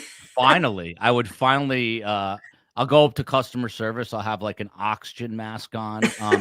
I'm just curious to see what people will do. It would be great research. Take a camera and you can do a show on it. COE, let's do it. Let's do it, please. Tipton said it'd be hard to believe. It will be hard to believe, and it's true. That was his verbiage. Okay. And then Kim Stang-Toon said, is it true that it's hard to believe? But he said he did use the word, and it's true. So that's interesting. Yeah, it's probably beyond what he should have said, because he shouldn't be commenting on his belief in the evidence, really. But, it was a little thing in the opening, and he may have misspoke. And the person who did that could be right that he's saying it's true that would be hard to believe. Cheryl, you are not nearly as paranoid as you need to be. I just think that you'd be doing a bit of spray painting. Not when I have a And snort. decided it Not would when I be have a. too, yeah, it Yeah, decided it would be too time consuming to wait to put all that stuff on after you got home and started the job. I might have a snorkel in my mouth to breathe. So, going through the mask. I really want to do this now, COE, and we have a Home Depot literally a mile from our house. So, why is there a court recess now? Joe, the judge is trying to put together some documentation for the judges, and they're actually supposed to come back at 10:30, which is right now. Yeah, they're looking at what the judge drafted, and they will come back. It's what would be called a instruction conference. They will come back and say, you said this here, we would prefer this, or we prefer you didn't say this at all. So, but they needed time to at least read what she had in order to make the comments. So that's what they're doing now. Joe, I couldn't be arrested for that, right? I have the freedom to walk around. No, what Home Depot. is there a crime out there that says you can't wear a snorkel and goggles and whatever I else don't you were know. going to do and walk in a store? Maybe I don't know. Maybe it's like screaming fire in a movie theater that I'm creating. I'm stirring up panic or something. Well, that you've got, I don't think it would come under that. At least you couldn't get convicted of it. If the question is, could somebody come in and ask you some questions? Sure. Might you be escorted out of the store? It's not impossible. Could they arrest you? There's no probable cause of any crime there that I know of. Let me talk to Tim Jansen at the wedding and see if he'll defend me if I go ahead and do it. I wonder if the big question is, would the COE follow me? Space Coast would do it. The COE should just look at me. I think it would make a great program. It would be interesting. Let's put it that way. So here we are, 10:30, and I'm now talking about walking around Home Depot with a snorkel and a full-on Tyvek suit. So that's, who would love it? My kids would absolutely love. My daughters would be so embarrassed. Yeah, The look at older this. one, I'll bet. Now Space Coast is thinking it would make for great shorts, TikToks. Let's do it. Let's do it. Spacey, fly out here. Let's do this. By the way, there's a 49% chance that my kids survive the weekend. Grandma Karm is going to come over and babysit. I've given her instruction. Karm is the only time Karm ever got in a car accident in her life was with me when I was about 11 years old. She's got a clean record since then. It was completely her fault back then, but I've given her instructions. She's babysitting the kids. This is all like a last minute thing. And I don't know if she got offended, but the COE and I were like, don't drive the kids around. Let them just hang out.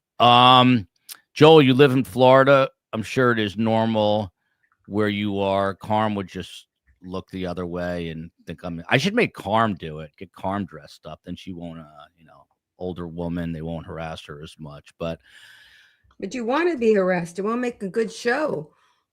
Yeah, unless I know. something occurs. That's true. That's true. So Joe, after we get through with this part with the judge,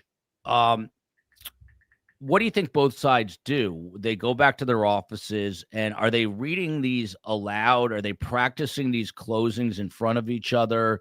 I know you're not necessarily a practicing attorney, but you teach attorneys. What do you think the process is here the rest of the day for them? Yeah, they've got part of it written already, and they will sort of finish up what they want to say. And what I did and what I advised students to do when they went and practice is to, yes, run it by, practice it out loud, but to do it in front of not other attorneys in the office, but to do it in front of people who are not lawyers, because that's who the jury is.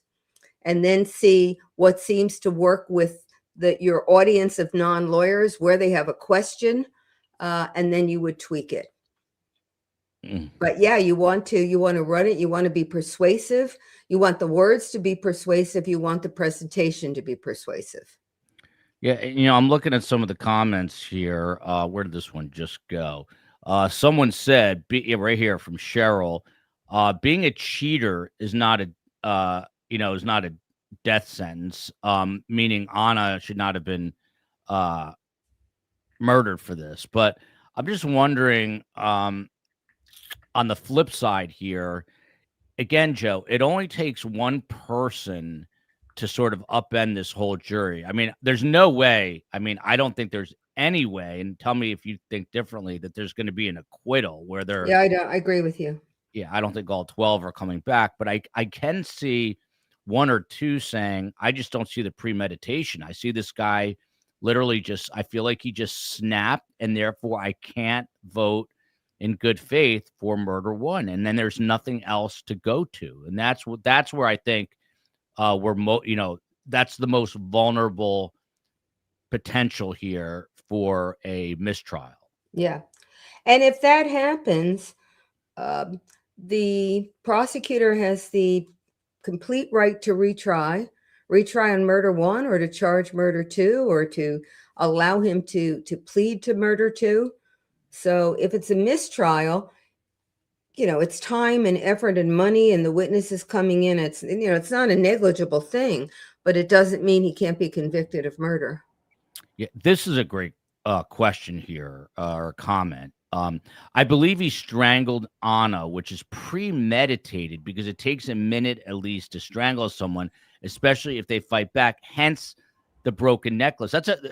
Therein lies a great question. Is strangulation, Joe, in and of itself, considered premeditation? Because that could No, because if I told you there are three parts, you have to consider it and then decide to do it and to do it.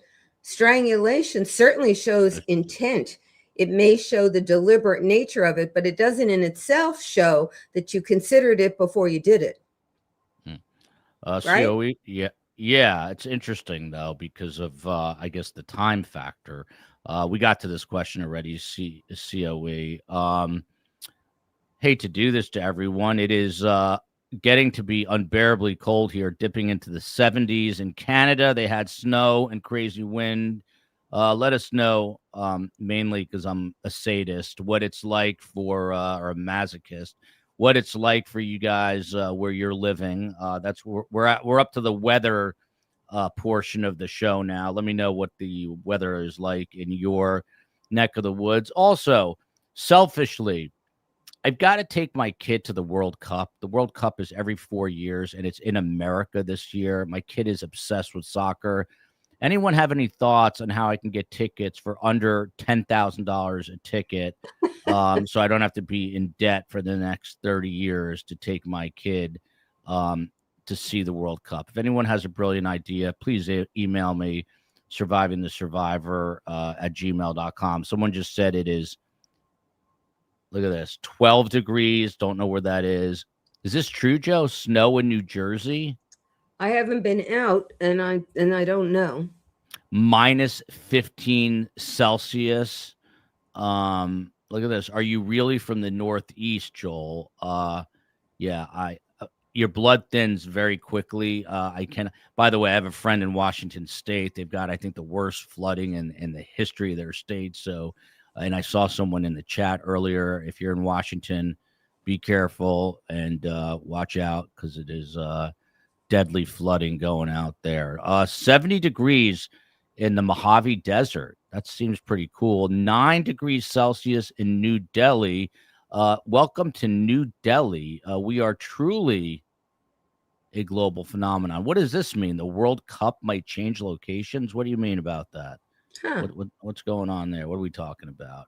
50 in Denver, 21 in Rochester, 12 in Minnesota. Minnesota seems like have you been to Minnesota? I was in Minneapolis once. It's absolutely beautiful, but how do you live in a place where it's that cold, like 8 months a year? And they have these gizmos where if you're going to park your car outside, you plug it in so that you keep the engine or that area of the car heated so that it doesn't freeze and you can drive the next day. -9 in Montreal. It is dark in Sweden. Yeah, they have like 7 hours of sunlight.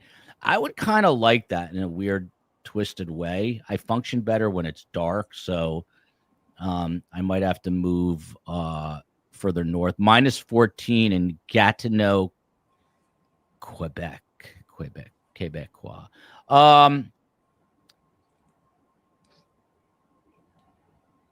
Space Coast. Is that right? I don't know. The World Cup may not be here. Are you really? They're talking because of the ice issues. Joe Patuto, what else do we need to know as we wait here for this judge to come back? They're now running about 10 minutes late. They said sometime between 10:30 and 11. It is now 6 Celsius in Lower Austria. But Joe, I mean, what are they gonna sort of negotiate the points when they come back right now, or is this just going to be here's what it is and take it with you and go work on your closings, or will there be some No, sort of they have a chance. You heard the judge say she's italicized some things where she wants to hear their views, and they can come in and say, with the areas that are not italicized, that one side or the other wants something different. It may be that the lawyers will agree, and if so, the judge will probably do it. Other times, the defense may want something, and the prosecutor objects, and the judge will decide. This is their time. That's why they're having a conference on the instructions. What the reason for the conference is to try to get out of any appeal issue anything that can be resolved so that the defense says satisfied with the instruction. Or if the defense is going to say, I still don't like this instruction, the judge can put on the record so that an appellate lawyer can see what the reason was. The judge can put on the record why she is going to do something, even though there may be an objection from the defendant. So that's what they're doing. It's partly for the appellate record. It's partly to get the instructions as clean and as satisfactory to both sides as the judge can do it. Lest you think we are not a global phenomenon, Lewis, Carol Brenton, 74 and beautiful in Nairobi, Kenya. The sun is setting, and down under, it's summer, hot and humid and sweaty. So interesting how the internets have brought the world so close together. You feel like right now, I feel like I'm in Perth, and it's hot and humid there. -5 in Finland. Look at this. We've got people. It amazes me that we have people. And what amazes me even more is that these people all around the world, Joe Patuto, are interested in the depraved American society where violence runs rampant. So I don't know.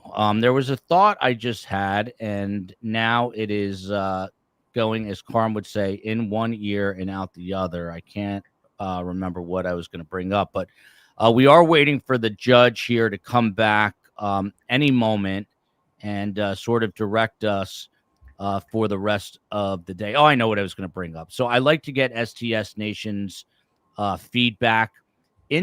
So the first of the year is going to be here, 25 Celsius in Pretoria, South Africa. The first of the year will be here before you can bat an eye. And there's an interesting case in New Jersey. A guy named Paul Carnero is going on trial for murder in the murder of his brother and his sister-in-law. And he also murdered the brother's kids. I believe God. And then he burned the house down and then went to his house and I believe burned his house down. Anyway, he's going on trial. It's an awful case, but it's interesting. The reason I'm thinking of going there is simultaneously, I think on the same day, the Alexander brothers trial starts in New York.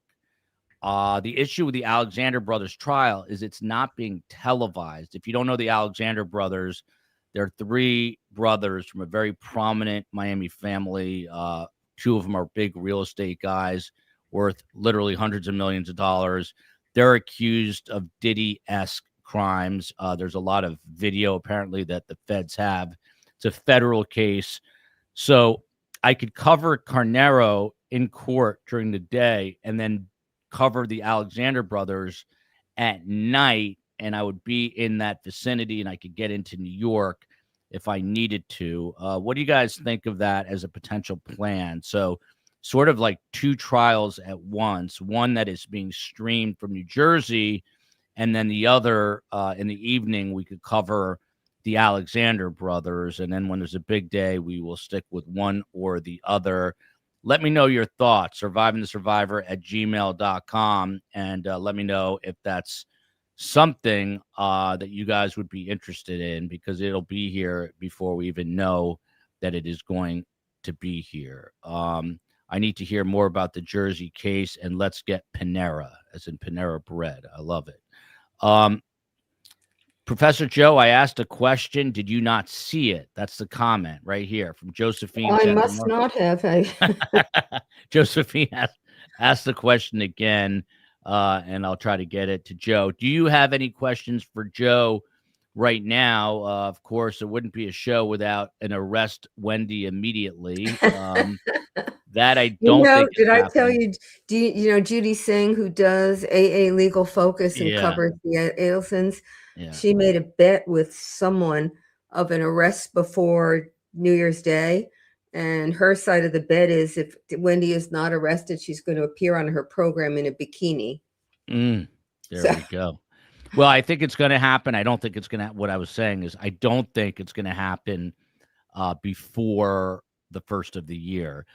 Mim Mom, this happened in Colts Neck, New Jersey. And by the way, this crime in New Jersey, Colts Neck is where Bruce Springsteen lives. It's a very nice area. Mim Mom, or Me Mom, is that what it is? Me Mom. Let me know. I assume this is pretty big in the Colts Neck area on NJ.com. You seeing coverage about it? Let me know. It's a pretty big case. She forgot.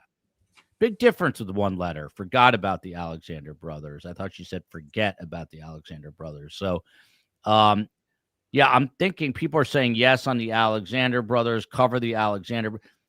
Have you followed that case at all, Joe? Yes.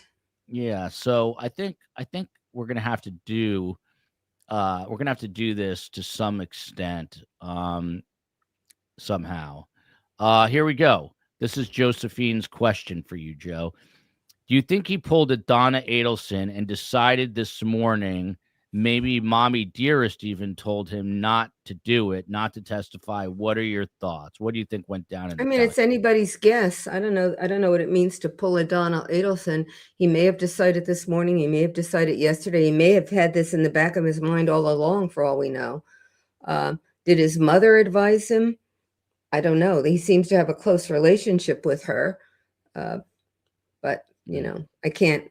The legal questions are easy for me. The trying to figure out what's in the mind of a murderer who did this kind of murder, a little more difficult. Yeah, we need Karm for that one. This judge, Joe, usually stops 2 p.m. Last week, I think it was 1 p.m. on Fridays. Is the jury going to begin deliberations in the afternoon? I would imagine so, unless do you think that they would hear closings and then she just sends them home? I don't. I think she will let them deliberate. She stops on Fridays at 2, I think probably to do other issues. Some judges have motions in the afternoon on Friday related to other trials and other kinds of things, maybe pleas, maybe sentencing hearings. They often do them in that free time. So if the jury is deliberating, that doesn't affect her schedule to do other things in the afternoon because they're going to be off on their own doing it. And I would think that she would want them to go start deliberating as soon as the closings are over. And if it gets to lunchtime, to have lunch first. Someone asking about Corey Richins. That trial is at the end of February. Please follow the Alexander brothers. Want to see those monsters get put away for a very long time. I have a very strong hunch that is not going to end like Sean Combs. It's going to end with a very, very heavy sentence and a conviction for all involved there, which are the 3 brothers. I'm seeing some sort of movement, I think, on the courtroom camera. I'm not 100% sure. No, they're just moving to a different angle of the clock. If you have questions for Joe, Joe, this has come up again, but SOT 30 seconds. Where's that? Let's see here. I think this is it. Let's listen to this. This is Tipton, I believe, from openings here. The family assets. You have to decide how is it that I make sure, how is it, as Brian Walsh will tell you, how is it that I make sure?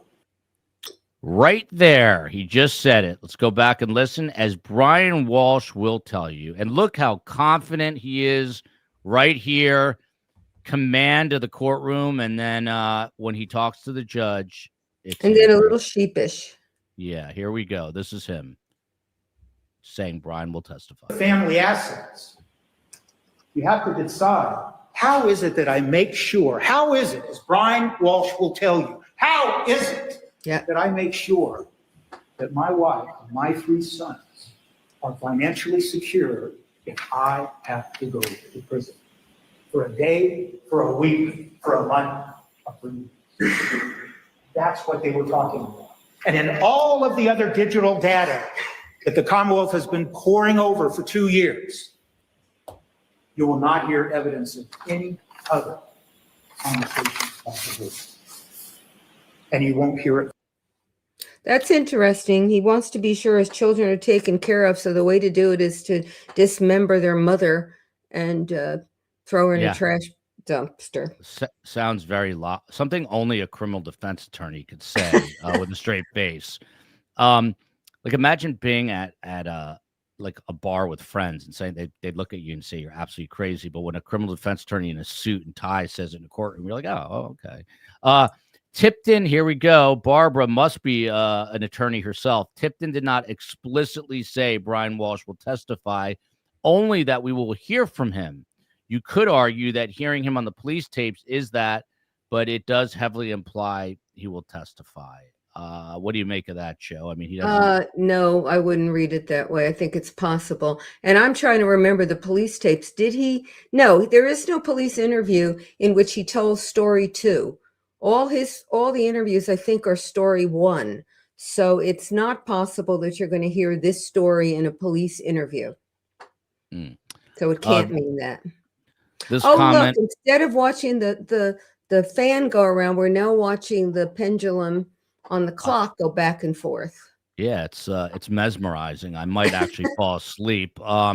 This comment warms my heart, Joel. I was reading you and Karm's book this time last year in Costa Adige. Freaking awesome read. Laughed and cried throughout. Love you and Karm's comical banter together. It is the holidays. The book will change how you see life. So pick it up, give it to a friend, give it to your mom, give it to a child, don't give it to a child because there's a lot of F-bombs in it, but give it to somebody. Joe, will the judge cite the 2 cases in the next segment? I'm not sure. The cases that she's relying on in order to give the instruction that she's going to give on the fact that the defense opened saying that Brian Walsh would testify and providing information as to what he was going to say. She's going to give the cases to, or has I'm sure by now, to the prosecutor and to the defense. She may cite them on the record when we go back in. I would like her to do that because I could find them, but I'd have to go on Westlaw and do some searching, and she could help my research efforts if she just told us. But I don't know whether she'll put them on the record, but they certainly have them. And I'd like to add something here, and it's with regard to the defense lawyer Tipton.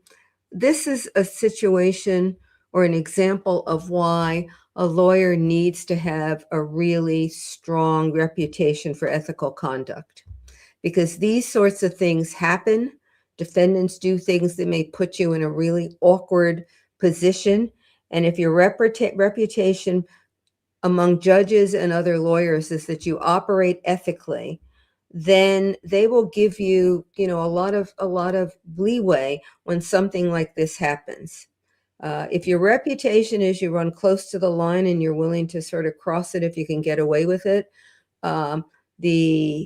your opportunity when something goes wrong to walk unscathed or uncriticized is much lower. Your reputation also helps you with judges. If you need more time for something, the judge is more likely to do it. If the judge believes that you're you're a lawyer who works ethically and works hard, and that something just came up. Same thing with other lawyers. They're more likely to agree to a continuance or agree to something you want. So reputation matters everywhere, but certainly with regard to practicing lawyers, the fact that you have a strong reputation is really, it's money in the bank for you.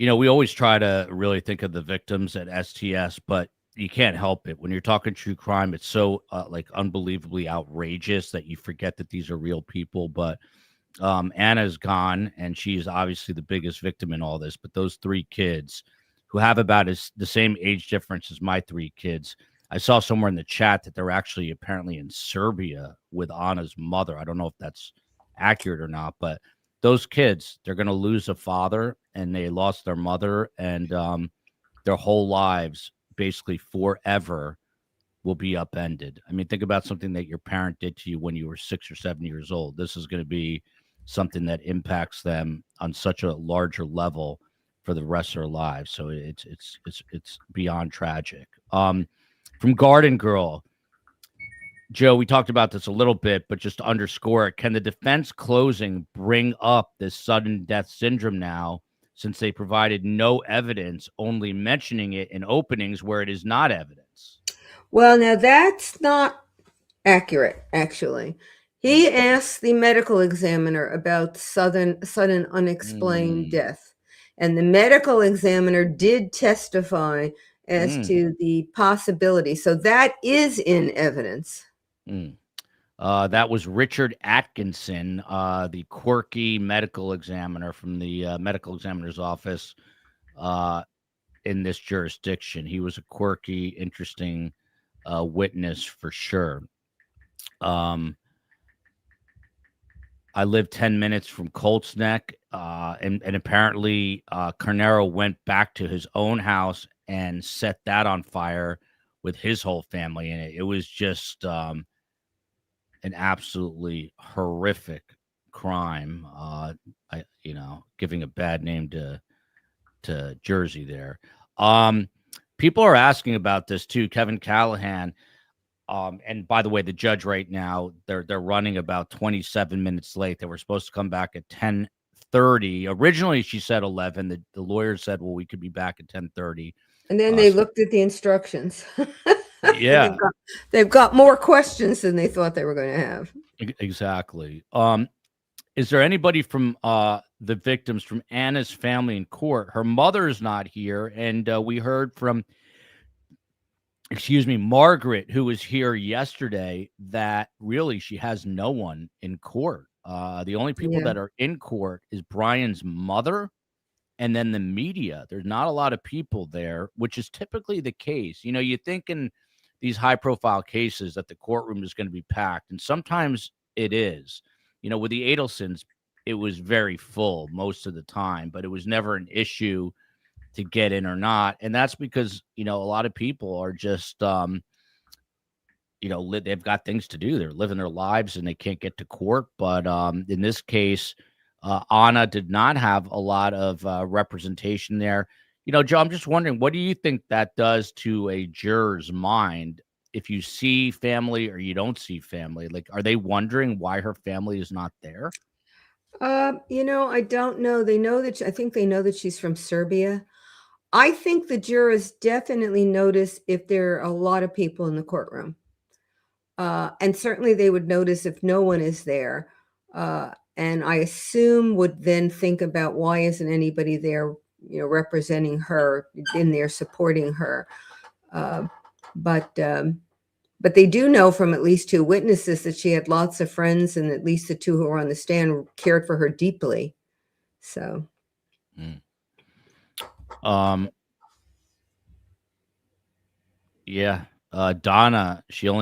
Donna had some friends there at different portions of her trial, but it was primarily Harvey who was there overseeing what was happening in the courtroom. Brian Walshe, there we go. So true, Joel, about the children. Imagine being in your cozy bed with your toys.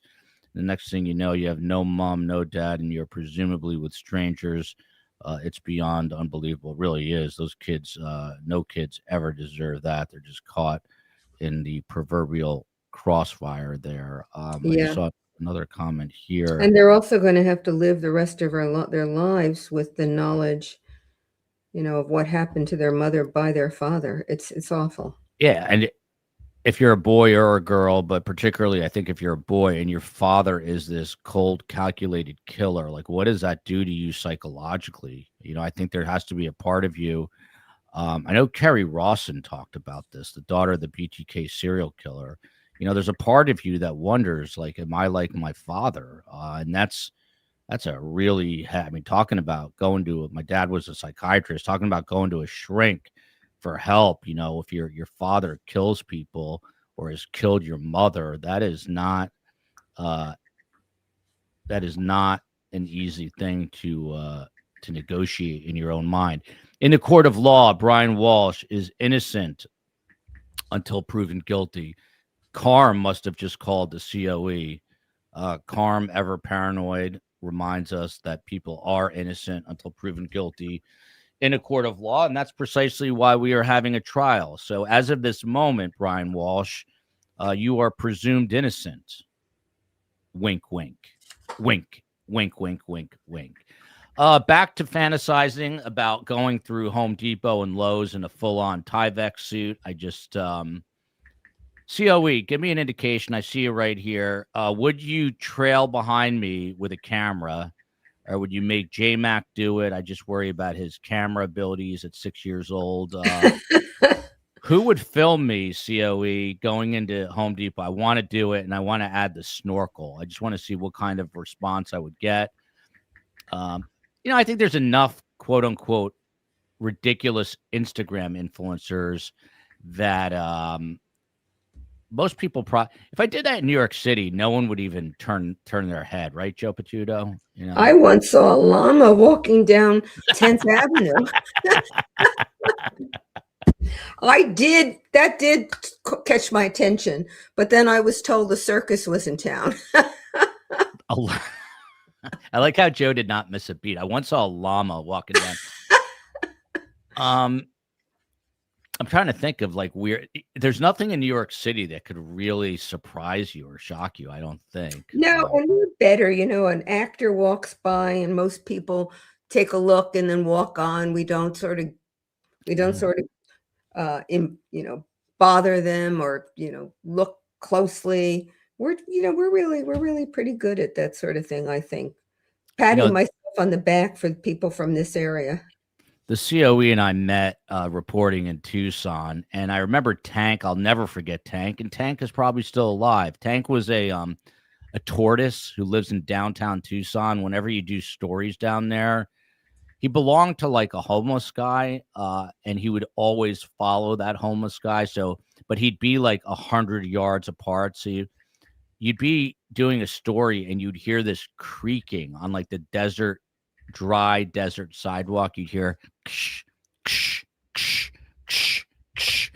And then you look over and it was Tank walking your way. At the time, I think he was in his 90s, but they lived to like 180 years old, and he was just massive tortoise just walking around Tucson, by the way.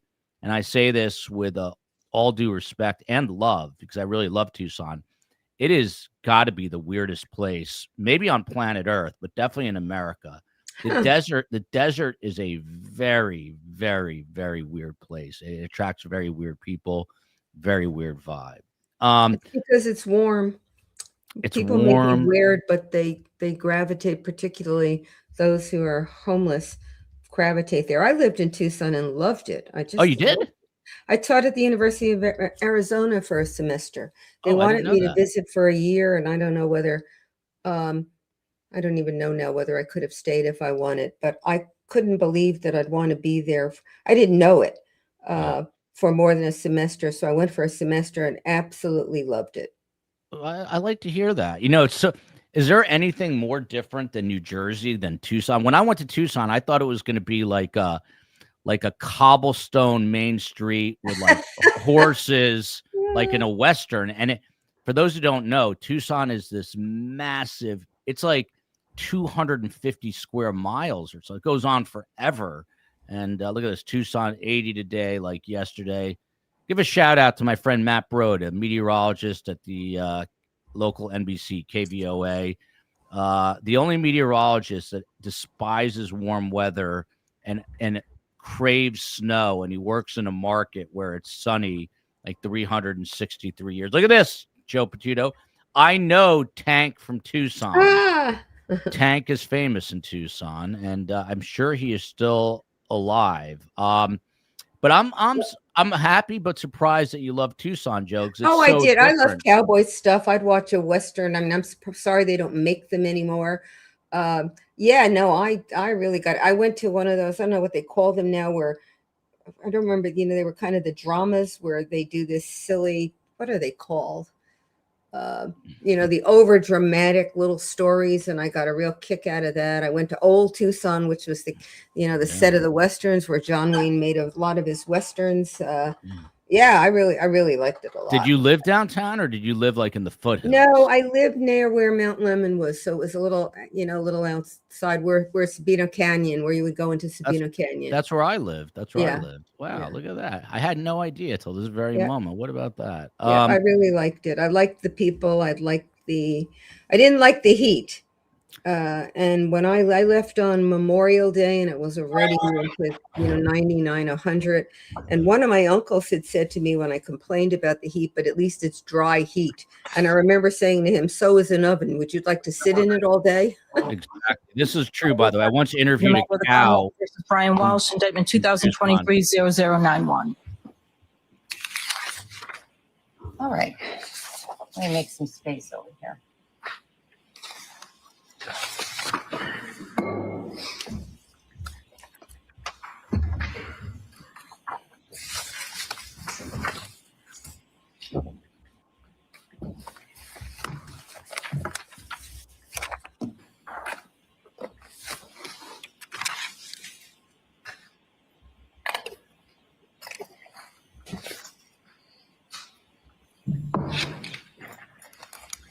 So I know you haven't had a long time to look at them, but we'll take a stab at seeing how far we can get today, and then we'll reassess whether we need to charge conference a little bit more tomorrow. All right. So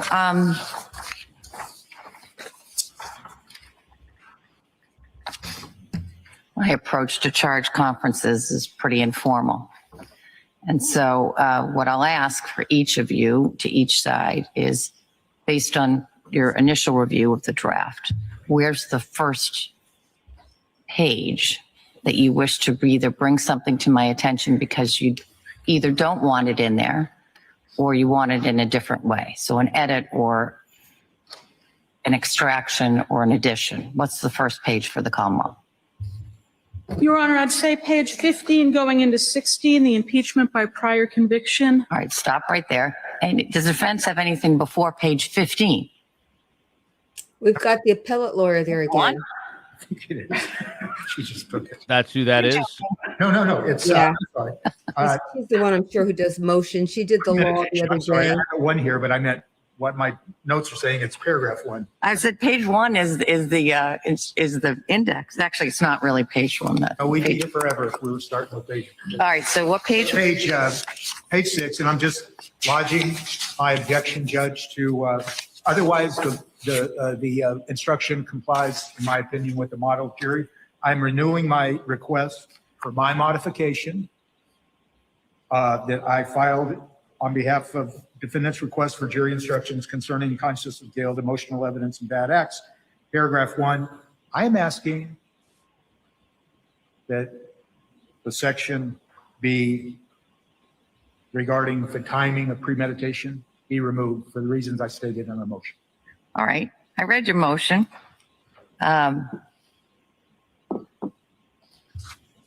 Denying your request to make the change. As you know, if I agreed with you, I guess the underlying premise that I thought there was something wrong with that instruction, I agree with you. These are just model instructions. Now, they're model instructions that people have spent, I don't know, countless hours assessing the propriety of, but I don't think that instruction is improper in any way. I think it's a proper instruction, and it's one that ought to be given in this case. So I won't modify the model SJC instruction with regard to the request, but it's been fully preserved for the appeals court if they decide to change the instruction. Thank you, Judge. So 15 on to 16. Anything from the defense before page 15, other than what you just mentioned?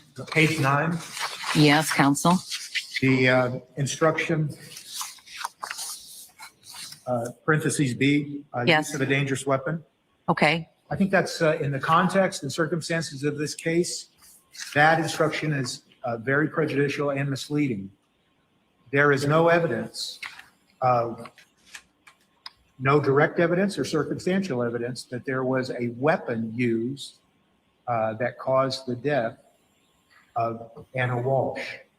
And so what the jury is being allowed to do. What about the breadcrumbs that the Commonwealth put down? What, the breadcrumbs?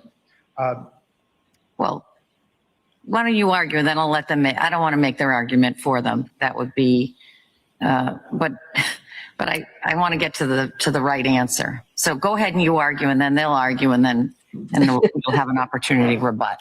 Everyone I understand argued. the admission of the exhibits. I understand the admission of the hacksaw, but to suggest to the jury that they can just pick and choose whatever, quote, weapon, even if you can define it that, and just speculate as to, well, this was used, this wasn't used, that is requiring the jury to speculate that a weapon was in fact, in the first instance, that a weapon was in fact used when there's no evidence of that.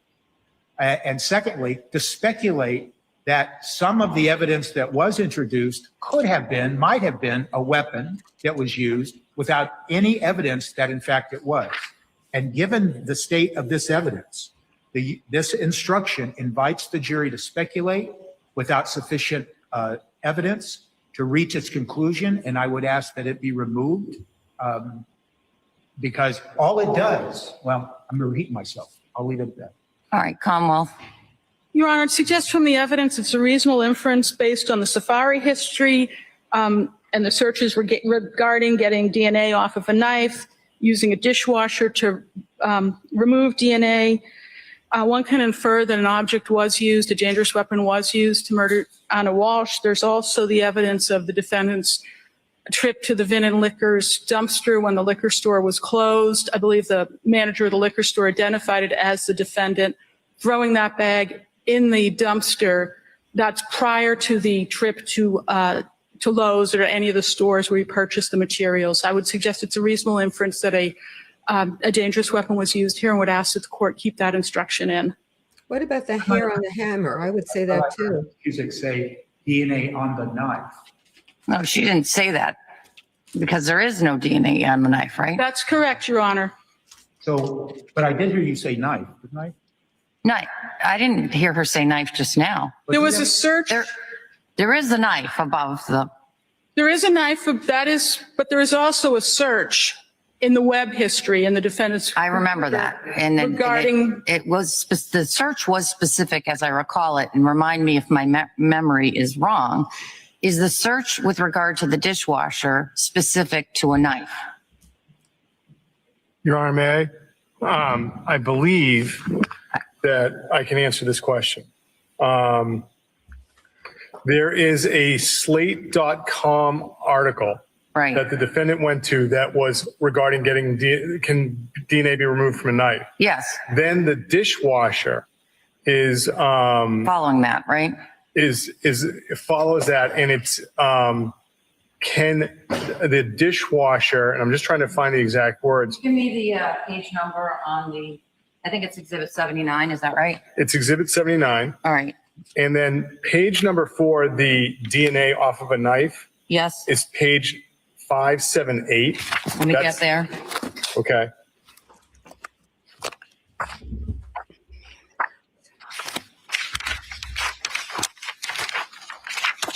I'm there. Okay. Then if you go to page 670. Hold on, I just want to look at these. Sure, I apologize. How long does DNA last? Is it possible for DNA to take DNA, clean DNA, off of a knife, and that's done on 1/1/23 at 9:34 a.m. Yes, Your Honor. Okay, and just putting all this evidence together, when was the Vinton's Liquor is also on the first, it's at night, because I remember it being a little dark. What Yes, time is Your that? Honor. It's dark at at Vinton Liquors. 5:30, 4:30, Oh, something like 5 that? p.m., Your Honor. All right. Okay. And so if you were to go to page 670, Yeah, let me get there. Yes. and if you were to go to record 2430, Does the dishwasher clean blood? yes, Your Honor. That's at 1/1 at 1:52, also before the, Been in liquors. right. And then on page 671, there is record 2433.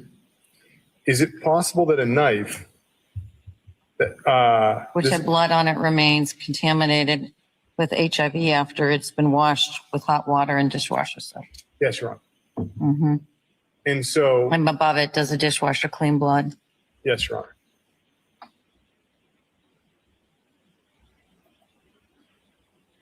I think there was hair, clumps So, of hair with I think blood on earlier you the referred hammer. to breadcrumbs.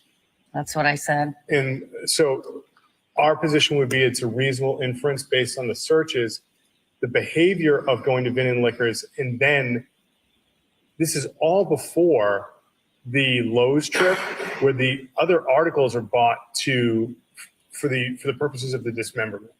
And if you look into the searches on the second, it's instructions on how to dismember. So there I see what our argument is that those searches show the reasonable inference that a weapon was used.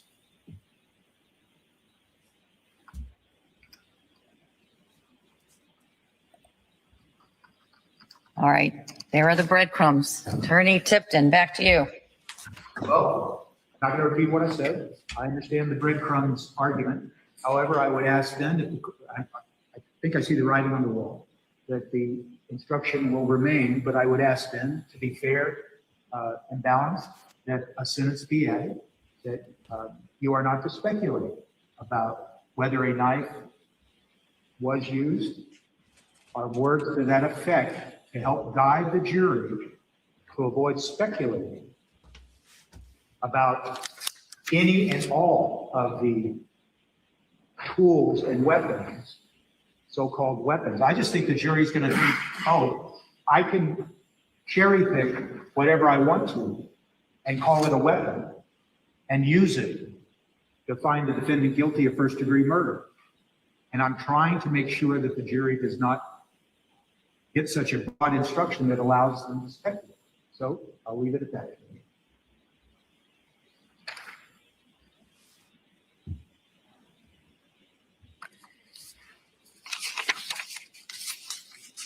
Well, I'll give some more thought about whether I add some language in there with regard to speculation. And if you wish, you can provide me with some recommended language. But as you know, the whole issue with speculation is handled quite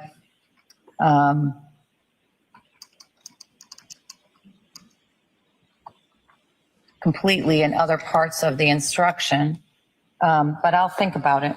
I will send the court, if it's okay, I'll send an email to the clerk today with suggested language. All right.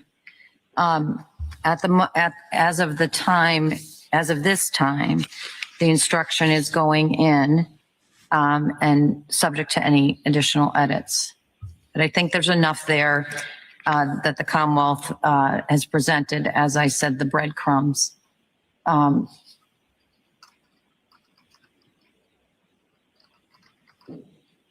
Which, you know, this case is what it is. It's been a circumstantial case from the beginning.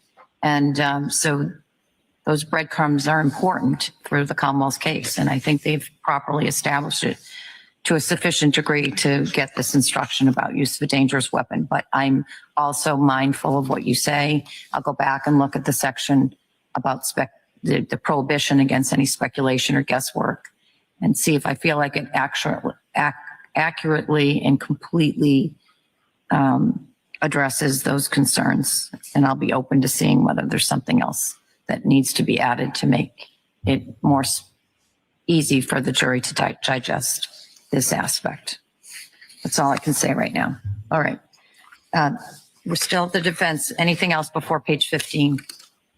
No. All right, so now we'll move to the other side. What is your, I'm moving to page 15. Did you say 15 into 16? The impeachment by prior conviction. Yes. And I guess I lifted part of this language from the defense's request. Your Honor, this appears to have language suggesting a testifying person being impeached. That's probably because when the defense, I lifted it from your instructions and at a time when I think that was the expectation, but let me go back. The lawyer testifying also was the one who did the argument against the motion to dismiss at the end of the Commonwealth's case. So I'm guessing. Well, that first sentence, they have heard evidence through a stipulation, right? Is it later than that I only read the first sentence so far. You've heard evidence they have through stipulation, right? Yes, Your Honor, That sentence is okay. It's on the next page only for the limited purpose. And I suggested limited purpose. I see.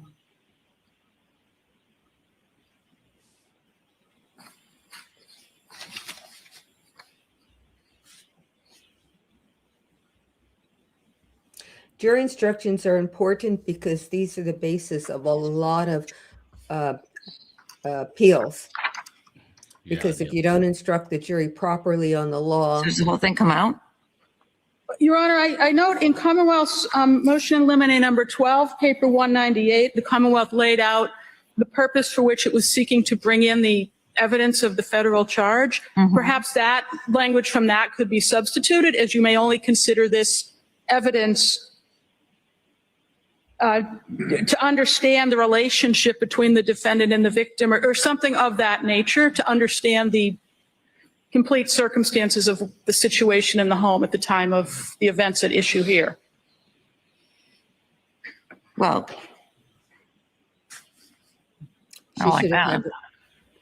I think, Your Honor, the model instructions all do seem to include, you may only use this for the limited purpose of, and I suggest they should be given a purpose. And well, but it's not impeachment. I mean, I did put that in there last night based on the information I had at that time. But that prior felony conviction is no longer impeaching Mr. Walsh. So it just seems to me like it should be out. We think it should be out. maybe it should be out. I mean, it's no longer impeaching him, and the relevance of the prior federal conviction goes to motive intent, it seems to me, right? Your Honor, I think there were reasons it was introduced to understand the relationship in the home as way of a shorthand. So, but I agree, it is not impeachment evidence. All right. My present ruling is that's whole section's coming out now. The reason the impeachment by prior inconsistent statement is now in italics is I'm sure that happened with some witness, but I'm not 100% sure. I don't think it did. At least. Anybody? I don't want to speak for you. Your Honor, I think some witnesses may have testified a little bit differently than they had previously and were shown documents. I don't know that it rose to the level of impeachment, but there was some questioning of some witnesses about something they had said previously. Yeah, I just don't think that we ever got to a statement. I don't remember anybody grabbing a grand jury transcript and cross-examining. The closest we got to it, I think, was Jem yesterday, Mr. Mutlu yesterday, and that wasn't with a prior statement. It was his prior statement, but he just said, I don't remember. So was that enough to warrant the instruction? Certainly, if the defense wants it out, we agree we should take that out. I don't need to give them more instructions that they're wondering, what the heck is she talking about? I'm inclined to take it out. And we have no objections. All right, that's why it was in italics before. Your Honor, then the impeachment by defendant's prior bad act. Yes. With this, I would suggest that the lying and the conveying of the body are part and parcel of the murder at this point. It's the disposal of the evidence of the crime and the lying about what he had done. I would suggest it's not a prior bad act. It's part of the evidence of the case.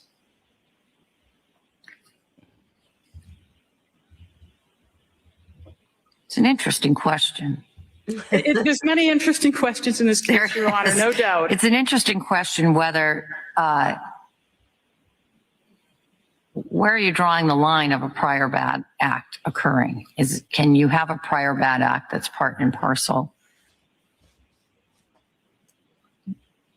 Is it prior to this time? Is it prior to the crime that was charged? It's arguably subsequent, Your Honor, but Right. I mean, it's arguably. What about the lying to his federal probation officer? That would appear to be a bad act, arguably a subsequent bad act, but Yes. I don't want to interrupt. I tried to address what I believe are prior and subsequent bad acts in our pleading at page 6.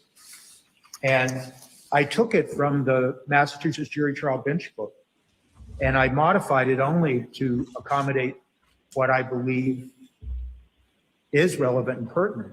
And the gist of that model instruction is to make sure that the jury, if they hear what they consider to be bad, and I frame our instruction as prior and subsequent bad acts, that he's not charged with those, and that they have to, just like the model instruction says, if they deem those to be bad or subsequent bad acts, they can only use them for a limited purpose. And I think that this jury will probably be asking themselves, I don't know who in the world wouldn't ask themselves, that's a bad thing to do, if they believe that the body was dismembered, and if they believe that the body was disposed of in bags, anybody's going to think that's a bad act. And they need to be instructed that they can't, he was not charged with anything, and therefore they can only use that evidence in a limited basis. And I don't much care for the specific language of motive or anything, but it is the model instruction. And I think I would try to parse.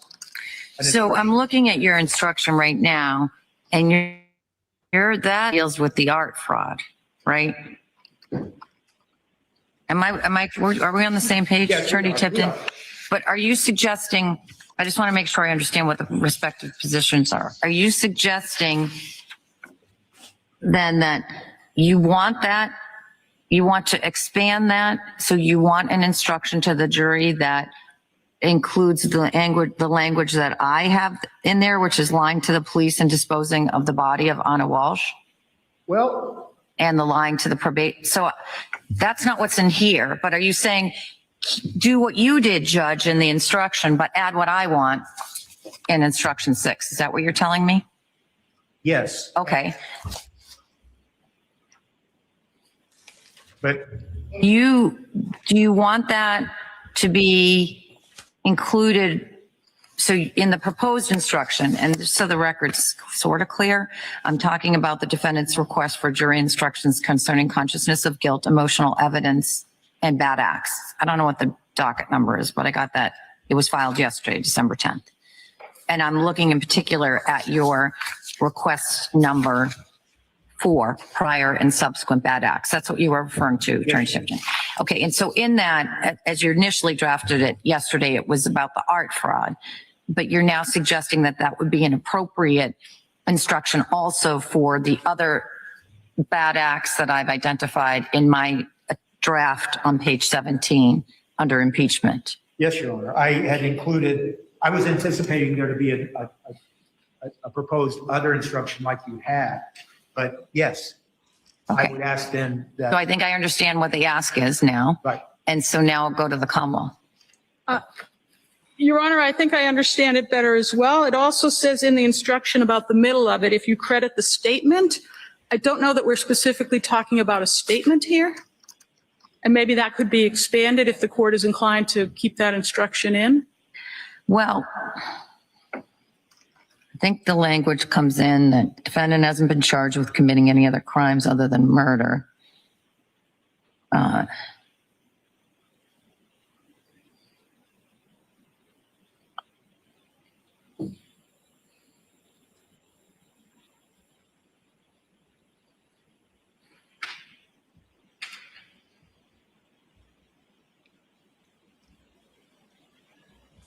I'm just pausing there because if I move the federal art conviction in, somebody could wordsmith that and says, oh, yes, he was.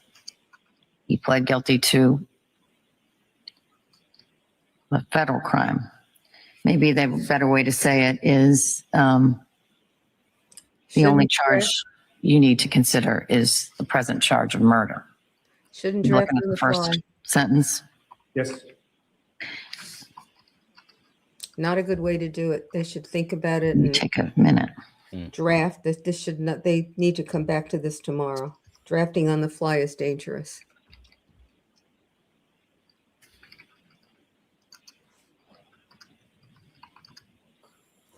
You know, it's an interesting question whether the jury, if it's got a murder charge, would say it and doesn't know that you can have a charge of dismembering a body or moving a body, would know that and would simply think that's all part and parcel of the murder charge. Because my guess is that's what the jury would think. It wouldn't think that All there right, so if could I be- say something along the lines of, the only charge the defendant is now facing is the charge of murder. I would take out the now. You've heard mention of other acts allegedly done by the defendant, namely,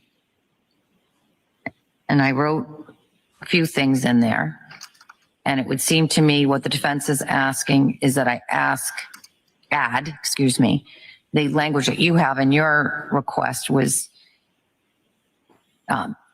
including acts involving a federal case concerning art fraud that he was charged with in 2018 and sentenced in 2024, comma, I'll just put them in date orders, right? Lying to the police and or disposing of the body of Anna Walshe and or lying to his federal probation officer. So all four things would go into that parenthetical. Good.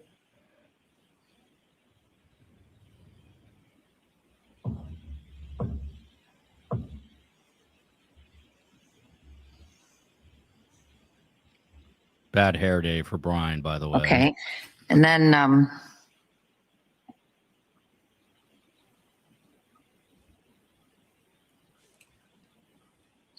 then I would pick up with what the defense has. You may not take the defendant's prior acts as substitute proof for that they committed the crime charged, nor may you consider them as proof the defendant has a criminal personality or bad character.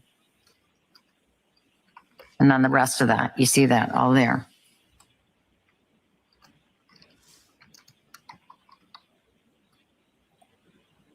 All right. What do you think about that, Kamala? Will the court be removing the, but if you credit the statement sentence? Yeah, no, what I would do is, I'd make the change so that the only charge the defendant is now facing is the charge of murder. You've heard mention of other acts allegedly done by the defendant, namely, and then I would go to the defense's suggestion, namely, acts involving a federal case concerning art fraud and that he was charged with in 2018 and sentenced in 2024, semicolon, lying to the police, semicolon, and or disposing of the body of Anna Walshe, semicolon, and or lying to his federal probation officer, end parentheses. Then pick up with the defense's request and follow that through the end. You may not take blah, blah, blah, right through to, it would be extremely unfair to consider this evidence for those purposes. That's where I think I'll end it.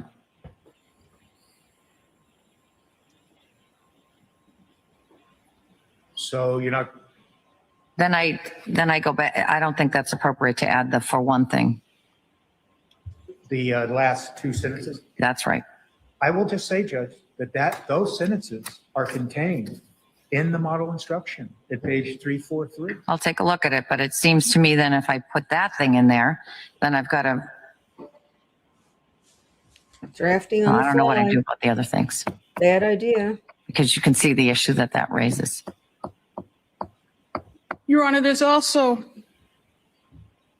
the possibility that maybe this instruction should be given around the same time as the consciousness of guilt, because it almost seems, I don't have them both right in front of me, but it almost seems like we might be telling the jury different things about how they can handle the evidence of lying to police and the conveying of the body of Anna Walsh. Well, that consciousness of guilt is before here, isn't it? Maybe?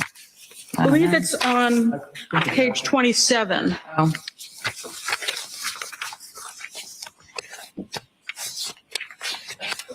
Hmm.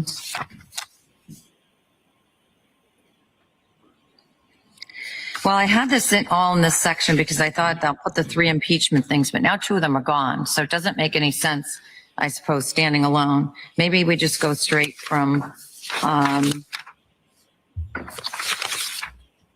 witness credibility to experts, which makes more sense, and move this impeachment paragraph later in the instruction.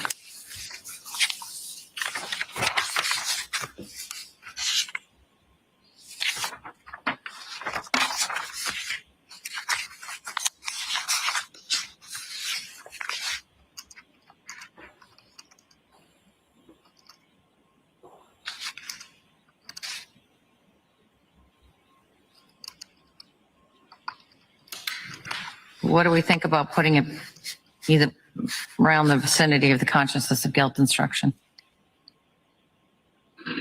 Well, my comment would be I'm objecting to the consciousness of guilt, so I know you are. I know you are. It seems to make more sense in that area. So I'm going to move it probably before or after the consciousness of guilt instruction, somewhere in that vicinity. And if you have any strong preferences, you let me know when we get down to page 27, recognizing you don't want it at all. But I'll edit the impeachment to include a substantial portion of what the defense has requested and add in specifically the federal case. That's all I can tell you for now. We can to be continued on tomorrow if we need to discuss it more. and I understand the court's not going to include the last 2 sentences, so I'll just lodge my objection. Okay. So lodged. What's the next edit that the Commonwealth has? Commonwealth has page 27. What's the next edit the defense has? 27. Nobody likes penny 27. What did I do on that page? Let us see. He's continuing his Okay. objections. He has to. That's for the COG. record appeal. He being the defense lawyer. Who wants to go first with what I got wrong? Your Honor, I would suggest here in the italicized language, Yes. in the course of the trial, there was some evidence suggesting that the defendant may have intentionally made certain false statements before his arrest, and that he may have taken steps to conceal the disposal of Anna Walsh's body. I would just suggest that should be tried to conceal the disposal of Anna Walsh's body. And in Well, the fact that it was unsuccessful is something you can argue. I mean, there is some evidence that he may have taken steps, right? That's not inaccurate. correct, Your Honor, that's accurate. What do you want me to add? I was thinking you could subtract some words and perhaps make it more concise, but that is certainly All right, accurate. so what do you want me to subtract? Rather than saying taking steps to conceal the disposal of Anna Walsh's body, it's tried to conceal Anna Walsh's body. It's not so much that he was concealing the disposal of it, he was concealing the body itself. It's true. Very, very detail oriented here, but good Well, point. So you want me to taking steps to And conceal Honor Walsh's body after death? Yes, Your Honor, because it's the body itself. It's not so much the concealment of the body, but it's the steps to conceal the disposal body, of it, not the yes. disposal of the body. Yes, Your Honor. All right, that's probably more accurate. Yep. So under the Commonwealth's request, I would delete the 3 words, the disposal of. Will you add the word tried? What do you want me to add? Tried. I thought I heard the Commonwealth asking for tried. She was substituting, not adding. Commonwealth's content with how the court articulated the, Well, attempted to take steps might be consistent with the evidence, but then that puts my thumb on it a little bit because it presumes that that was evidence of her body.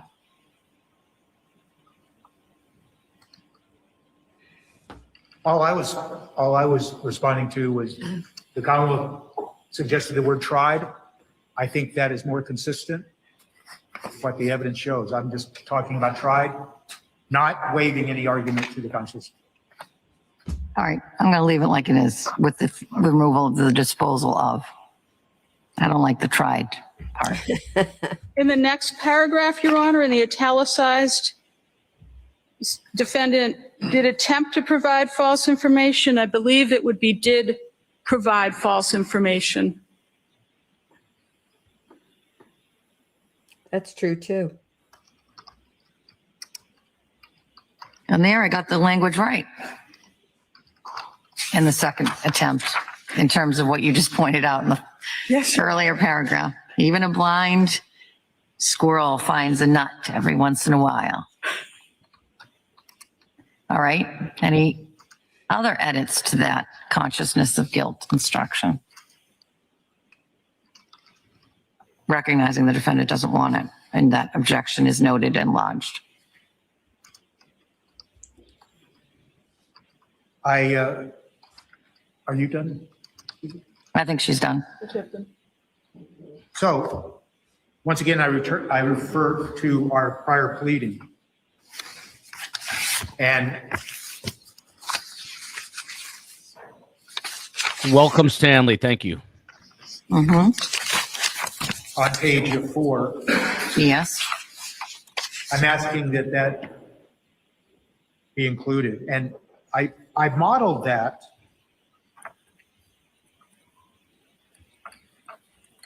trying to find the citation. I modeled that after what I believe to be the gist of a supplemental instruction 9:22, and it's a district court. And the heading for that supplemental instruction that's included refers to where evidence is of it, where such evidence is of another crime.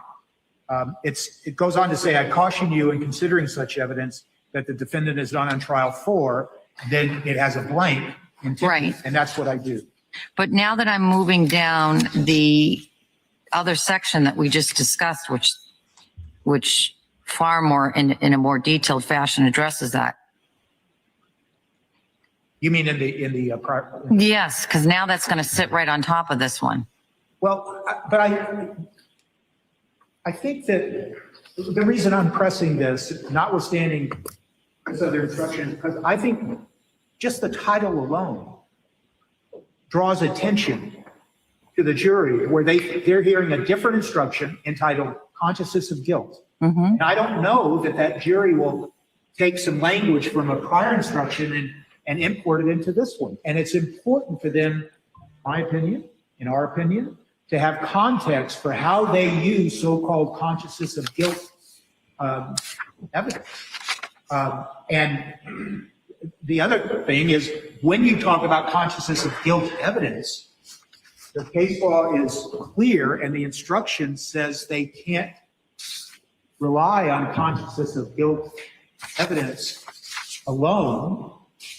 And I think it then, since we don't want the instruction in the first instance, at least it gives them better context for how to apply what they may deem to be consciousness of guilt evidence especially where you hear all of these other acts. And yes, they will get the prior bad acts if you juxtapose it before this instruction.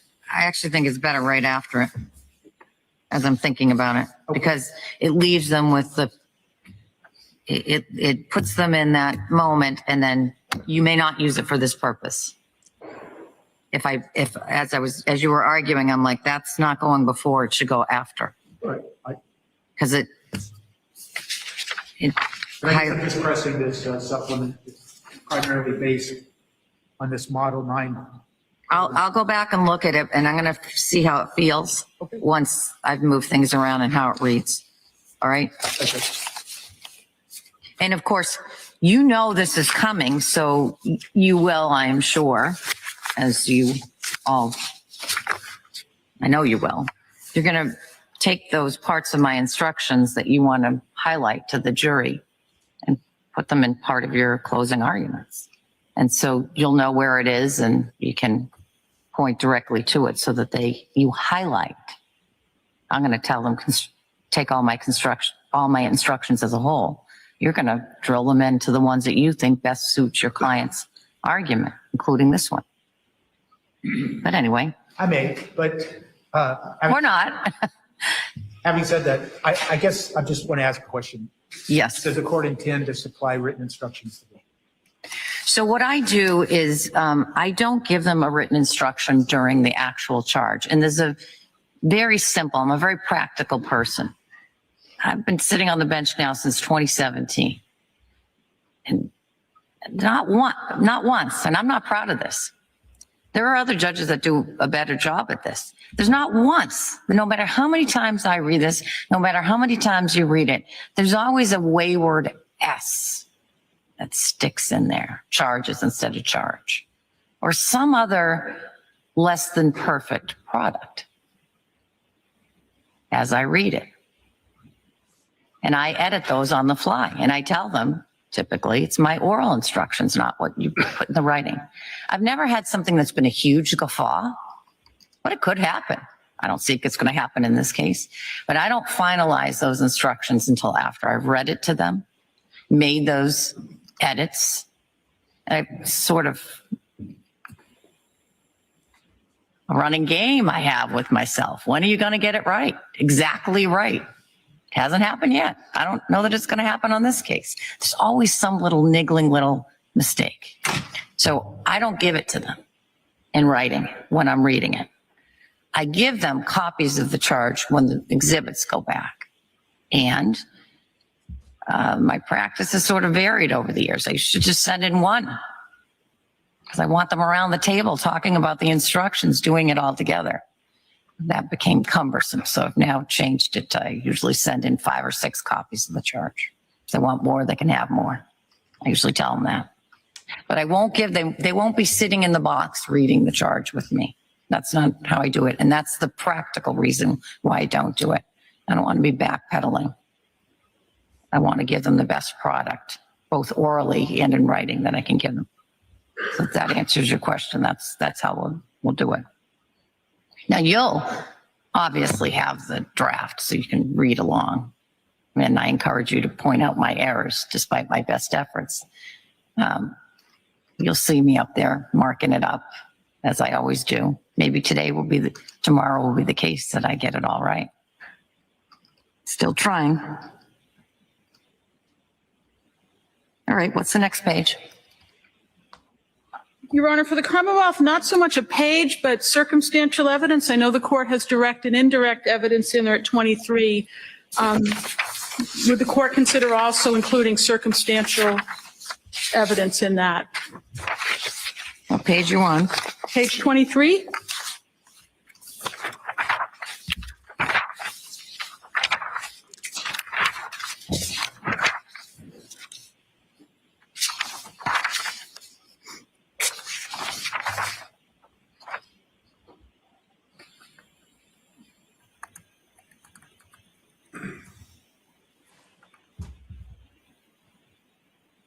Well, this is the plain language version of the circumstantial evidence. Yes, Your Honor.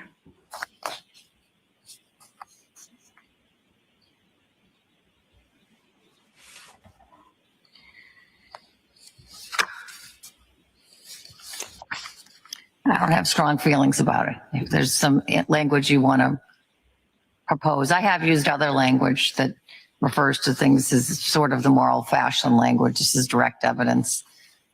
The mailbox postman thing, I've delivered that a number of times. I think this is the more modern version of that. But if you want to propose some language, I'm not adverse to explaining it. I'm just Should objecting. have that ready to give to the judge. She's going to make the objection. She should have her proposed language. This is sufficient. It just talks about it in terms of direct evidence and indirect as opposed to circumstantial. I mean, it could be as simple as adding in sometimes called circumstantial. Yes, Your Honor. With permission of the court, could the Commonwealth submit something later today? Sure, that'd be helpful. And if they do, which it sounds like, excuse me, I'm going to then add, just to let the court know, an additional language as for inference that hopefully will counter what they're trying to do. But I'm just giving the court a heads up. I don't want to send you something and you would ask.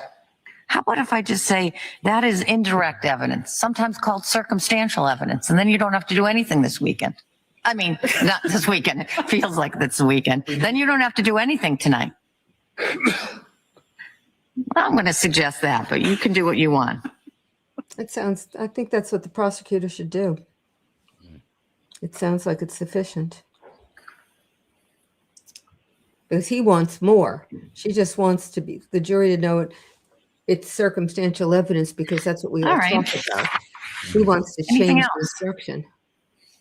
On the instructions. Not from the Commonwealth. All right.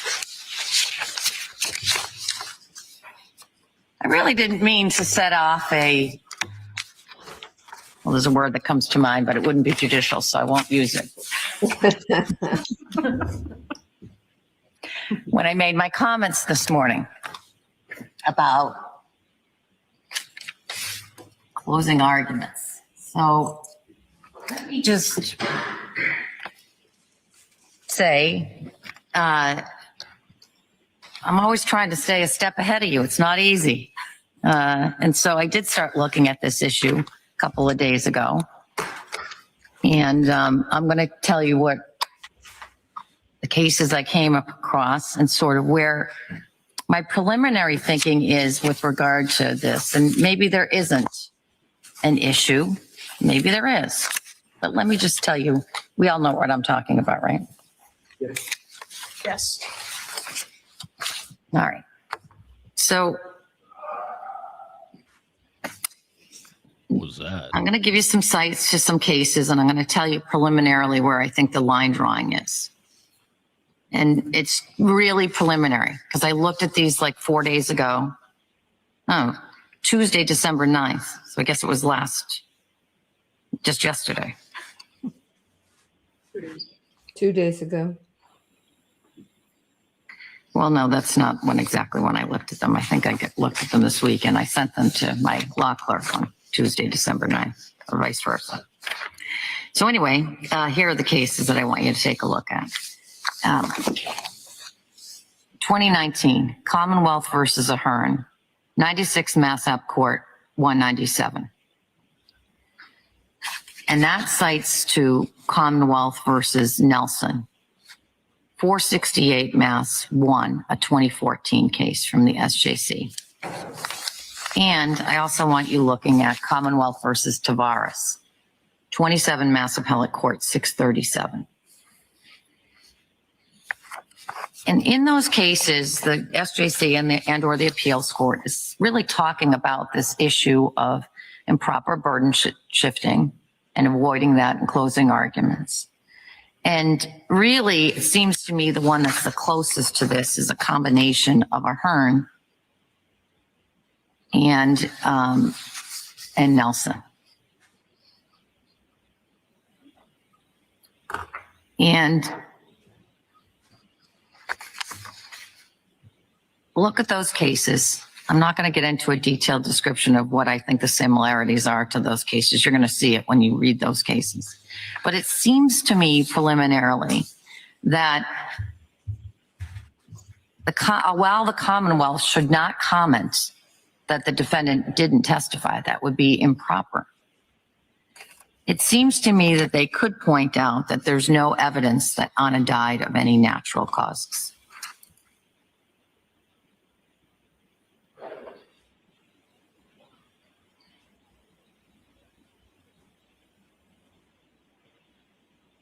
I read the pleadings that just came through.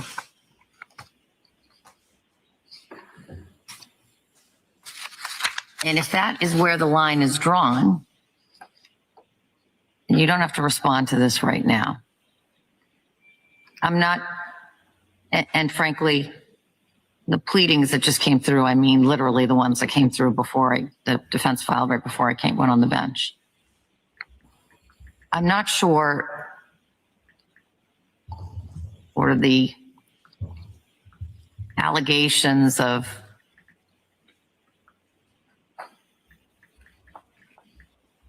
reneging on a promise are impacted.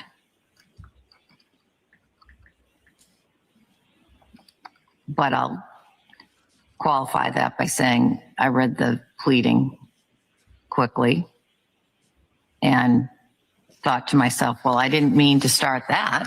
Going back to how I opened this discussion.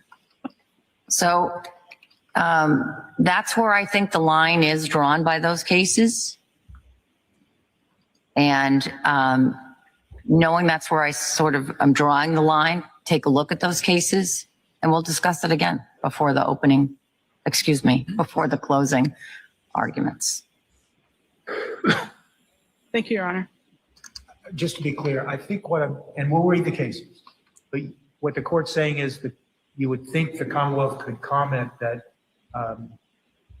something about there is no evidence that Anna Walshe died of natural causes. And of course the defendant can make I just want to be clear about this because I think we might reach some common ground here. That's what I'm trying to achieve. And I'm responding to something that the Commonwealth represented. I'm not going to go into right now. So let's just stick to this, if we may. So if the government's allowed to say what I just said, and of course the defendant can argue there's no evidence that there was any homicide or any. Expect you're going to. I shouldn't be here, I suppose, but I can once again recite the evidence of sudden unexpected death that came into evidence.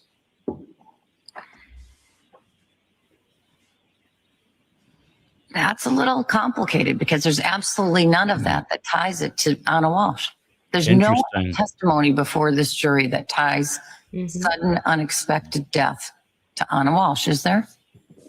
Judge,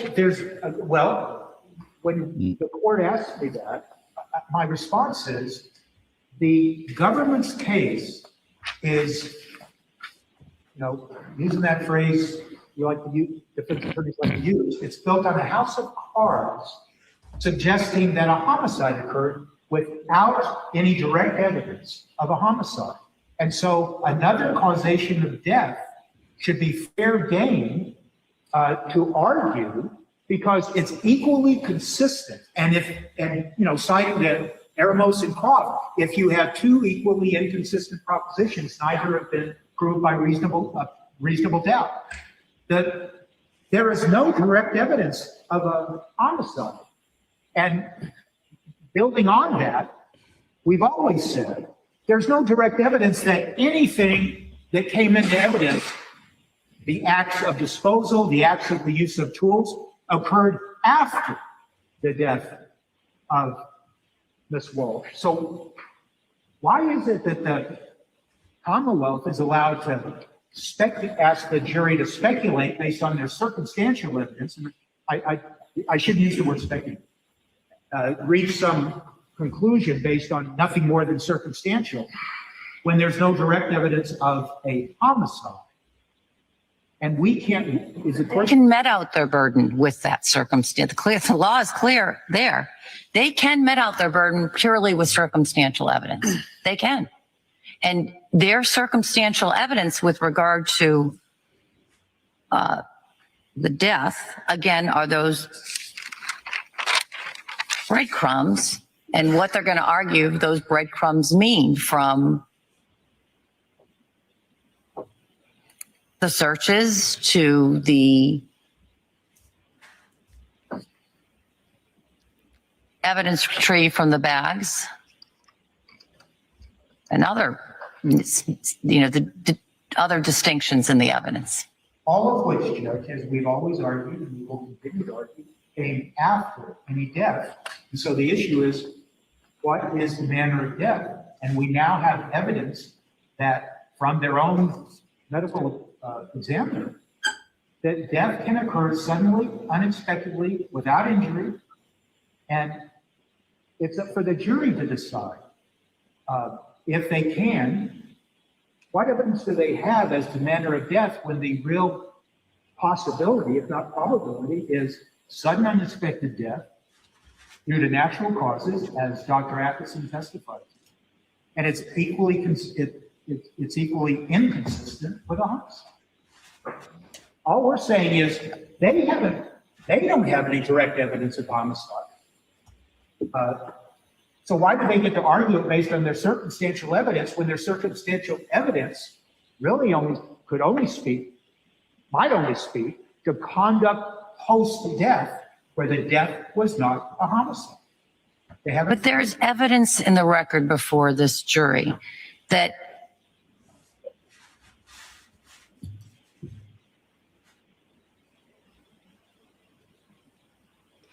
I don't want to interrupt thought process, but there was no objection whatsoever to the entire cross-examination of Dr. Atkinson. Yeah, and I thought he should have. Yeah, you said that. It's not like we represented that, we made some representation that we will present evidence later, and so we made it. So you can make an argument based on circumstantial evidence. That's what they're going to do in their case. I presume, I don't know what the Karm is going to argue. I presume that they are going to draw a line between some of the evidence that was retrieved from the bags as being circumstantial evidence of things that happened before the dismemberment. And I agree, they will. So, for example, the slipper, the blood in the hair. I presume their argument is going to be that that happened before. That's circumstantial evidence, because once the foot covers are purchased, presumably they were purchased, there's a reasonable inference to be drawn, they were purchased to be used. And that's evidence of something that happened before. I think that's an argument. I think that's an argument to be made based on the circumstantial evidence that's presented. But so I'm turning to you and saying, if you want to argue to the jury that there was circumstantial evidence that Anna Walshe died of some natural causes, I'm just asking, what's the circumstantial evidence upon which you base that argument? That our argument fundamentally would be that all of the evidence that the government suggests was evidence that was created in the context of a homicide. There is no evidence that it was not created after a death. And so since the jury heard all about the not only just the possibility, but the probability that there is sudden unexpected death, that the jury needs to decide for themselves. Could it have been sudden unexpected death? And all of that evidence that the government is arguing is evidence of a homicide could be only evidence of an attempt to conceal evidence that a person, and using the language and consciousness of guilt, a person is acting in a way not out of consciousness of guilt, but out of fear or fright or anything of the sort. So why is it that, given the state of this evidence, we can argue our inferences that we believe the jury is allowed to make if they so choose, and if they decide that that evidence of concealment was evidence of a man reacting innocently and not with a guilty conscience, then how did Anna Walsh die? Maybe she died a sudden, unexpected death, and he tried to conceal it out of fear or fright, as is contained in the language of the Constitution. And so the jury gets to decide. And it certainly, the thrust of that argument is that it raises a reasonable doubt. And that's the evidence the jury heard. Your Honor. Listen, they may not want, I'm not precluding you from making that argument right now. And in fact, they probably want you to make that argument. McComo. Sorry for interrupting, Your Honor. Your Honor, this started out with a motion that the Commonwealth not make any reference in closing to representations by counsel in opening statement. There you go. The Commonwealth does not intend to burden shift. The Commonwealth does not intend to refer to matters not in evidence. There certainly was testimony from the medical examiner talking about different ways people can die. The Commonwealth is certainly entitled to comment on that testimony, which is in evidence, but the Commonwealth is not going to comment on the opening statement. All right. And that's why I was thinking we might find common ground here. That's interesting. Sounds like we have. Pardon? Sounds like we have. So as long as we're able to argue that a possible manner of death was sudden unexpected death, I understand that the government's going to stand up and say nonsense. And we're going to say homicide, nonsense. Have we found common ground? I think we have. I think we're close. Just keep talking. I don't need to be part of this conversation. I've directed you to the cases why I think they could say something short of commenting on your opening statement. And I've told you what I think they could say. And just be talking to one another Thank you, Your Honor. so that there's no surprises. This is called having your one in your cake and eating it too, That's true. on the defense side. All right. Yeah. And again, I did not mean to create a whirlwind of activity by my comments. I just think that the idea that they couldn't comment at all about the state of the evidence, I didn't want to leave it there. And maybe the takeaway is I should stop thinking about these things 3 or 4 days before they're going to happen. But you have the cases now, all right? Take a look at the verdict slip. It looks very straightforward to me. I don't think that there's going to be any edits or changes to it. Again, I'll finalize that at the very end, so you'll have plenty of time between now and then to look at it. How long are the parties thinking they're going to need for closing arguments? 9 hours. 45 minutes. All right. Sounds good, Your Honor. So 45 it is. I won't cut you off in a case like this, of course. I have cut off in other cases when it's a 2-day case and we're at 45, 47, but that isn't this case. And, but just, I know you'll all have a ton of experience, but 45 minutes is about as much as they can take effectively, in my view. So let's try to keep it to that. Well, we will be getting them fresh in the morning, which is good. As opposed to having, a couple hours of evidence in the bank and they're already tired. That's all I have on my agenda. Anything that you need? Your Honor, would the parties have an opportunity to see the next draft of the court's instructions? See it. Yep. Yes. So I will be going back and editing as consistent with what we discussed. And I will then create a new draft and that will go out to you this afternoon. Thank you. And if I know that maybe there's some other language you want, I'll consider putting that in the morning. So maybe 8:45 tomorrow so that when the jury comes in, we don't have a big delay if we need to make any changes. So starting at 8:45. I think that's it. All right. Thank you. One other thing that I want to say is that you can be seated. I very much appreciate the work that you've done on the case to get the case in and tried efficiently on both sides. You picked what you needed to pick as your positions, and I appreciate the professionalism that you've shown on both sides and working with each other. And as I say, I drop into Norfolk County every once in a while as I drop into other counties. You and I, counsel, and I know that this is pretty much the routine of how the courts in the Commonwealth of Massachusetts operate day to day. There's nothing unusual about this case. The level at which you perform is the level at which I see when I travel county to county.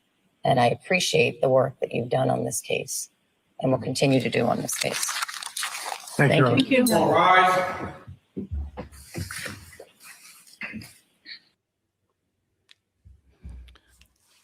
Class there act were- judge. yeah. Yeah. was Let gonna us have it, Joe.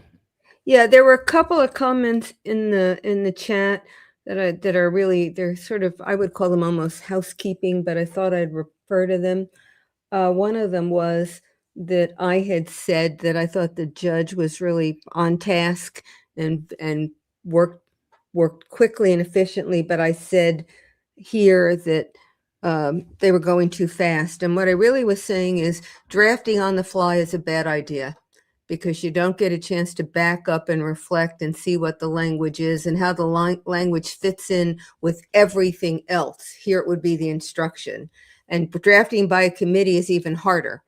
So, and that's all I was talking about. And she's going to give them a chance tomorrow to look at it again, which is what they need to do, because what they were doing now was too fast, too quick, and too everybody participating. And so that was the reference that I had to that. It's never a good idea. The but woman, things need it. the woman arguing for the Commonwealth, what is her role? Because she Yeah, obviously I don't know whether she works for the county or she's from the AG's office, but she pretty clearly is not someone who's doing trials. She handles the legal issues. So I called her appellate. She may be somebody in that office who handles the appeal. Some jurisdictions have someone in the office do the appeal rather than the Attorney General's office. She may be someone who does all the kind of the legal motions and arguments, like the motion to dismiss at the end of the Commonwealth's case. But that's what she's doing. She's not doing the trial. She's putting together the legal arguments. And so she was in yesterday. She came in today. She'll probably be with them tomorrow when they're looking at the jury instructions. And then there was another question that from someone who said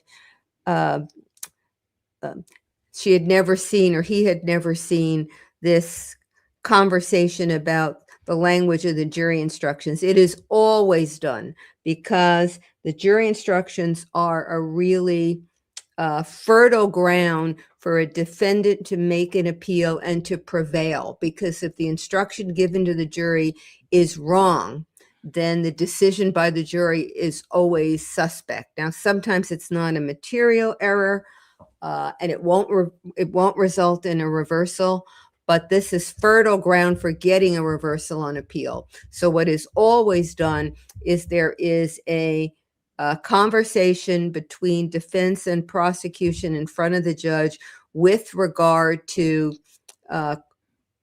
issues that one side or the other sees. Now, it's theoretically possible they could do it all in writing. The judge gives them the instructions, they look at them, they give the judge their written comments or objections, but usually it's done this way so that there's an opportunity for some back and forth on it. So those are the kinds of the questions that are not directly related to this case that I saw in the chat that I wanted to at least address. Yeah. By the way, if you're just joining or joining late, Brian Walsh has decided not to testify in his own defense. Also, the defense called no witnesses, so they rested their case in chief. And tomorrow, closings will begin at 8:45 in the morning, 45 minutes for each side, and then presumably they will go into deliberations. I think we're going to get a verdict tomorrow. Someone, Bruce West, just said, and listen, I think there's always this apprehension. He said, oh, this is a different comment, but Bruce also said he has reasonable doubt.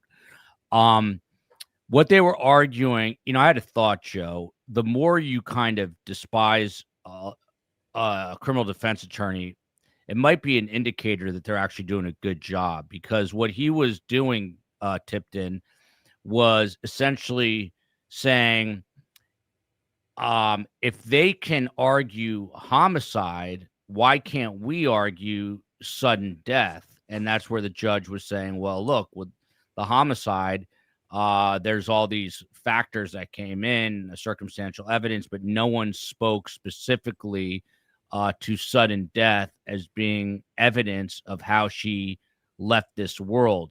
But I can see the point he's making, because there is nothing definitive to say that this is a homicide. I mean, I think it comes up a little short because you've got those Google searches where the word murder is mentioned. And I think that might be what tips this in favor of a conviction here. But it was interesting, and people were getting really annoyed with him. Is it because he was making a good argument?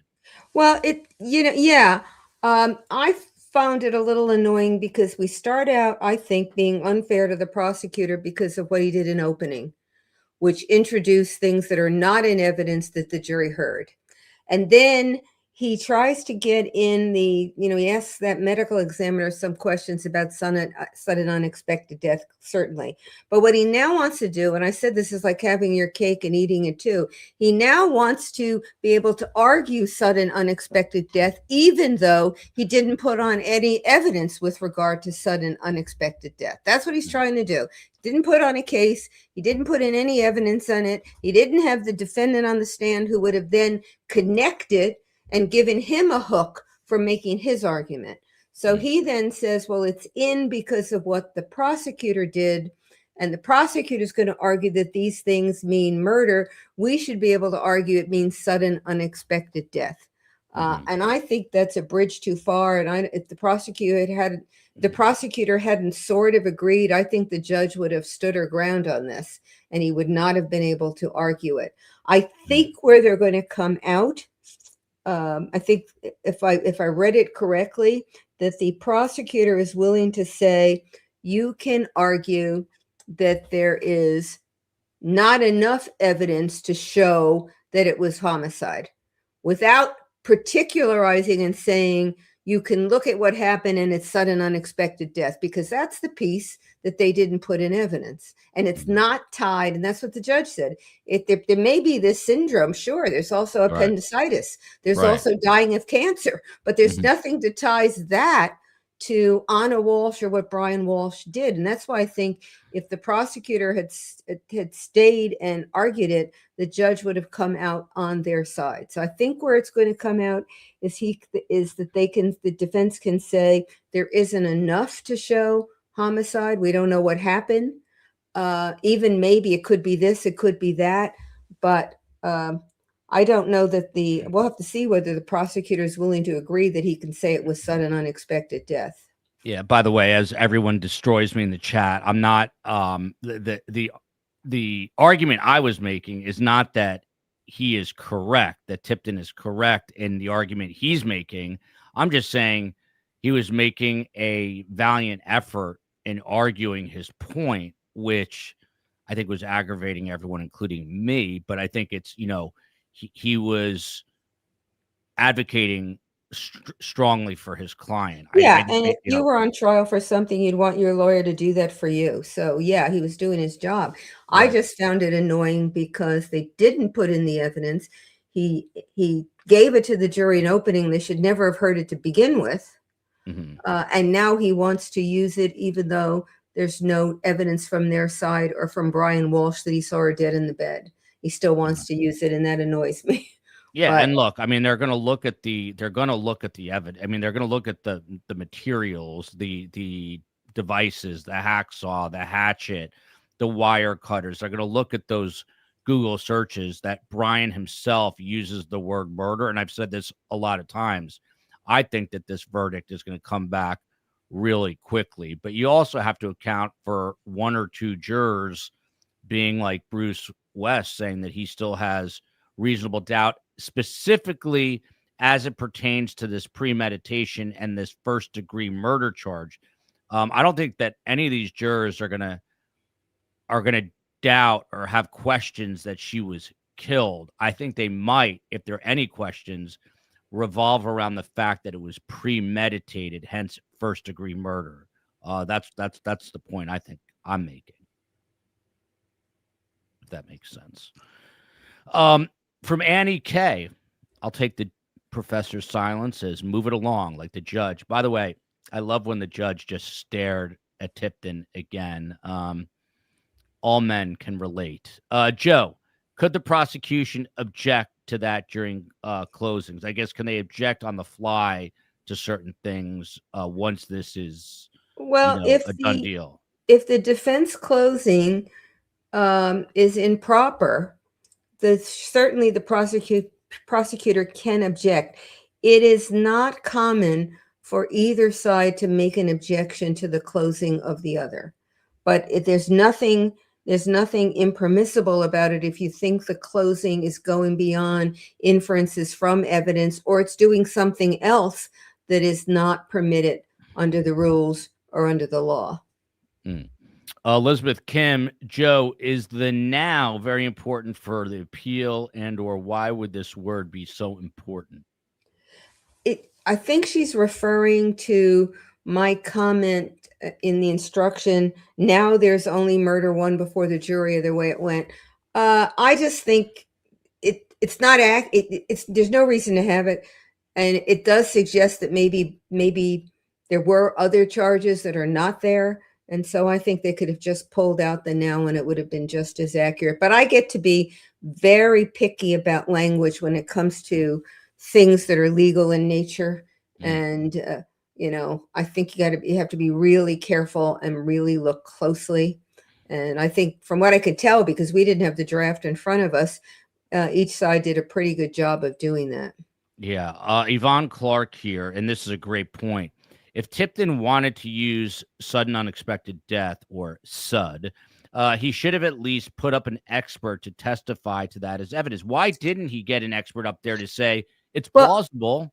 Yeah, but it wouldn't help. He got what he needed from the medical examiner. The problem is not that condition exists. The problem is you need evidence tying it in some way to Brian Walshe and Anna Walshe. And we don't have that because Brian Walshe didn't get on the stand and say, I saw her dead in bed. And it doesn't matter whether the evidence as to the sudden unexpected death came from the medical examiner or the defense put on a medical expert. Neither of them can tie it to Anna Walshe. Yeah, this is what we're talking about right now, about should they have called any witnesses. But then I go back to Josephine Santamoro here.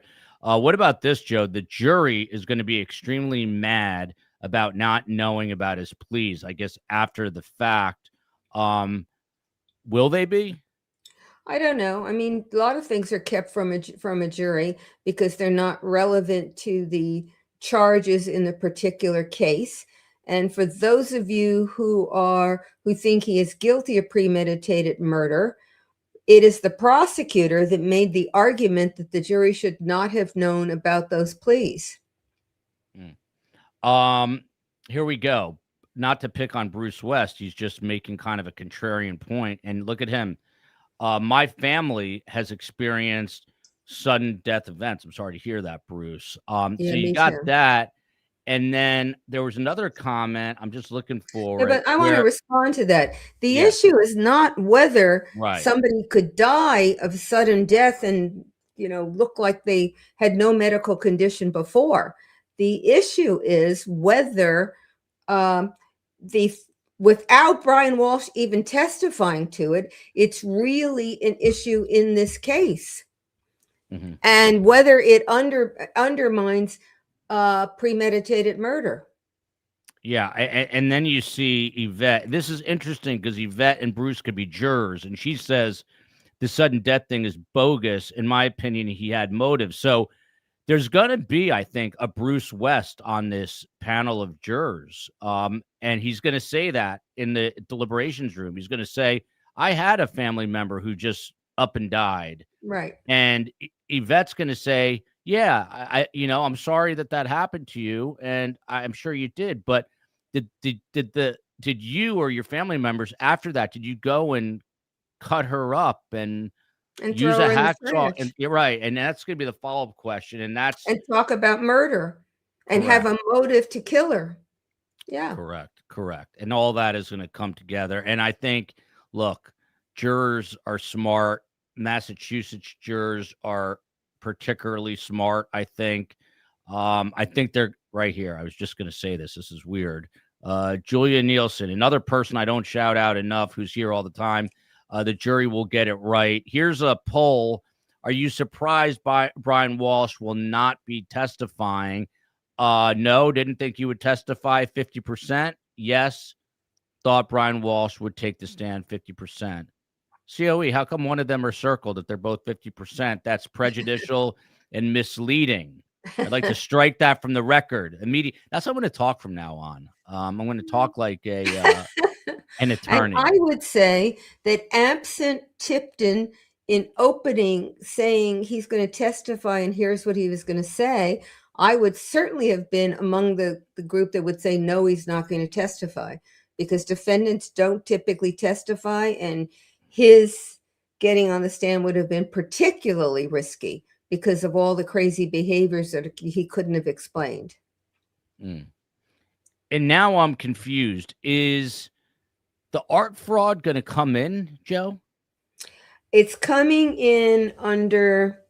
Well, they came in already. They know somewhere in this evidence, they know that he committed art fraud, and it's coming in on whether the jury should be able to use the idea that he committed art fraud as to say he's more likely to commit another crime. Do we know the composition of the jury? It is 9 women, 7 men, 4 alternates on there. Think about coming to Vancouver. I don't want to rub it in, Kathy, but Miami just beat Vancouver for the MLS. I never watched a soccer match in my life till my kids started playing soccer a year ago, and I kind of love it. I'm obsessed now. I would, I love it. And I don't know why. It was just one of those, this, Joe. Yeah, I'm not a fan. I watch it, but I'm not a fan. In Jersey, it's not like a thing. Like growing up, well, they do it in all the schools. The kids all play. They do, but it wasn't like a big deal. Like here in Florida, it's a huge deal. Well, you've got a much larger population from parts of the world where soccer is a big sport, particularly in Miami. Yeah, people are, absolutely. It's a beautiful sport. That's why they call it a beautiful game.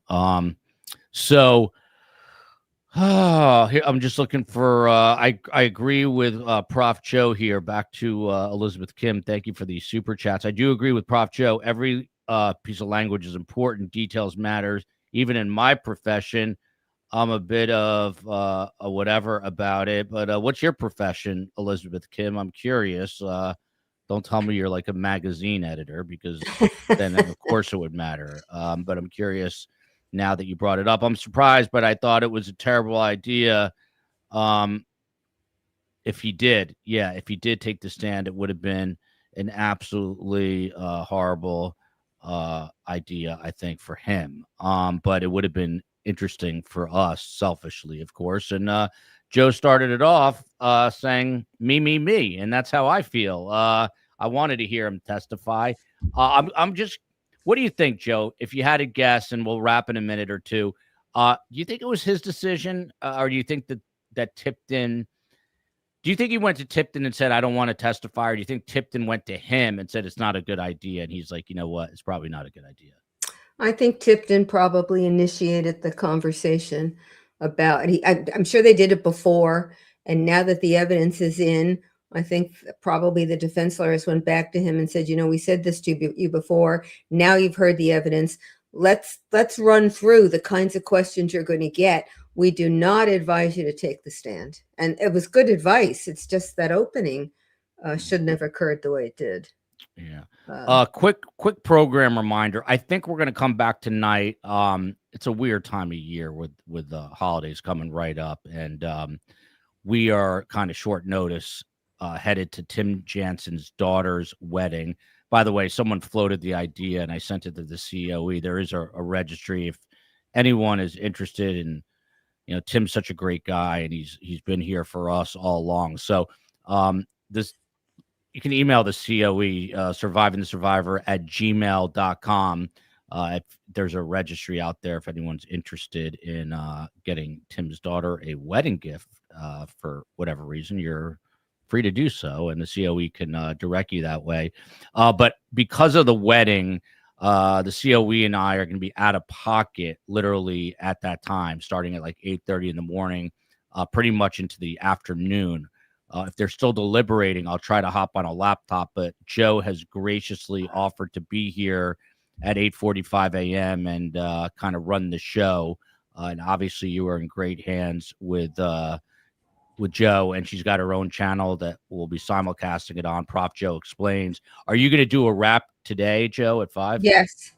Okay, so Joe is going to do a wrap up today at 5.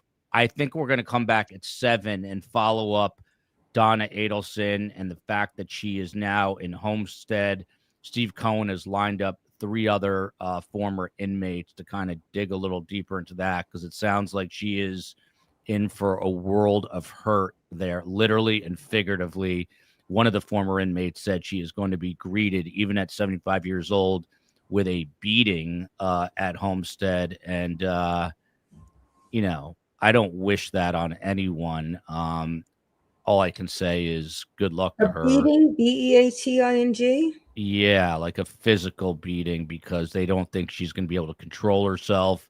And the former inmate said that she will be put in her place in a physical manner within the first few weeks. So I always think, how would Karm handle that? I would have to have Karm I don't know, I might have to get her boxing lessons. Literally about 30 feet from where I'm sitting, there is a guy. He's Israeli. He's a former Muay Thai champion of Israel, and he teaches self-defense. And so every once in a while I hear the bag, like the heavy bag, and the punching and the kicking. He was also a special ops guy in the Israeli army. And so now I think I might have to get Karm in here to train with him in case Karm ever ends up In case prison. she decides to commit murder and get convicted of it? Yeah, I don't think that's a big worry. No, Joe, do you want any chance you want to practice Muay Thai with Karm? I wouldn't mind learning, but not because I think I'm going to go commit murder. Yeah, I just want Karm to be able to protect herself if she ever ends up in trouble. I thought that was a vape pen right there, Joe Patuto. I was about to lose my mind that you were vaping, but that's just a pen in your mouth. Oh no, I would never vape. Yeah, vaping, no good, no bueno. I do think I'm going to start speaking to my kids like a judge, telling them I'm going to strike stuff from the record. I'm going to ask them for evidence of all of their explanations. I'm going to start doing that tonight. I also have to get the Home Depot. Too? Exiting cars. Yeah. My kids think true crime is normal because they're growing up in this world. Look at this. LOL. Joe just shut that down so fast from Space Coast. I do think. Okay, hold on a second. This is important. FYI, Joel's statement about Tim. Please don't email me, as I'm still catching up on so many other emails. I'll leave a YouTube post for subs and members with info. Okay, so it'll be posted on YouTube. Obviously, zero obligation, but some people were asking. Tim is a stand-up gentleman, and his daughters are great, and his wife's great. And if you want to, it'll be there. And if you don't want to, there's no pressure at all. People have also been asking about Drina. She was supposed to appear on the show last night. Was it last night? I can't remember. Whatever night it was, it wasn't last night. She had a really bad cold, according to her mother. She's also going through 2 nights ago. She's also going through a really difficult time. She's open about her drug addiction, and I think there's, potentially withdrawal and just readjusting to life on the outside. So it's been really tough on her, but she knows you guys are thinking about her, and the COE and Steve Cohen have been in touch with her.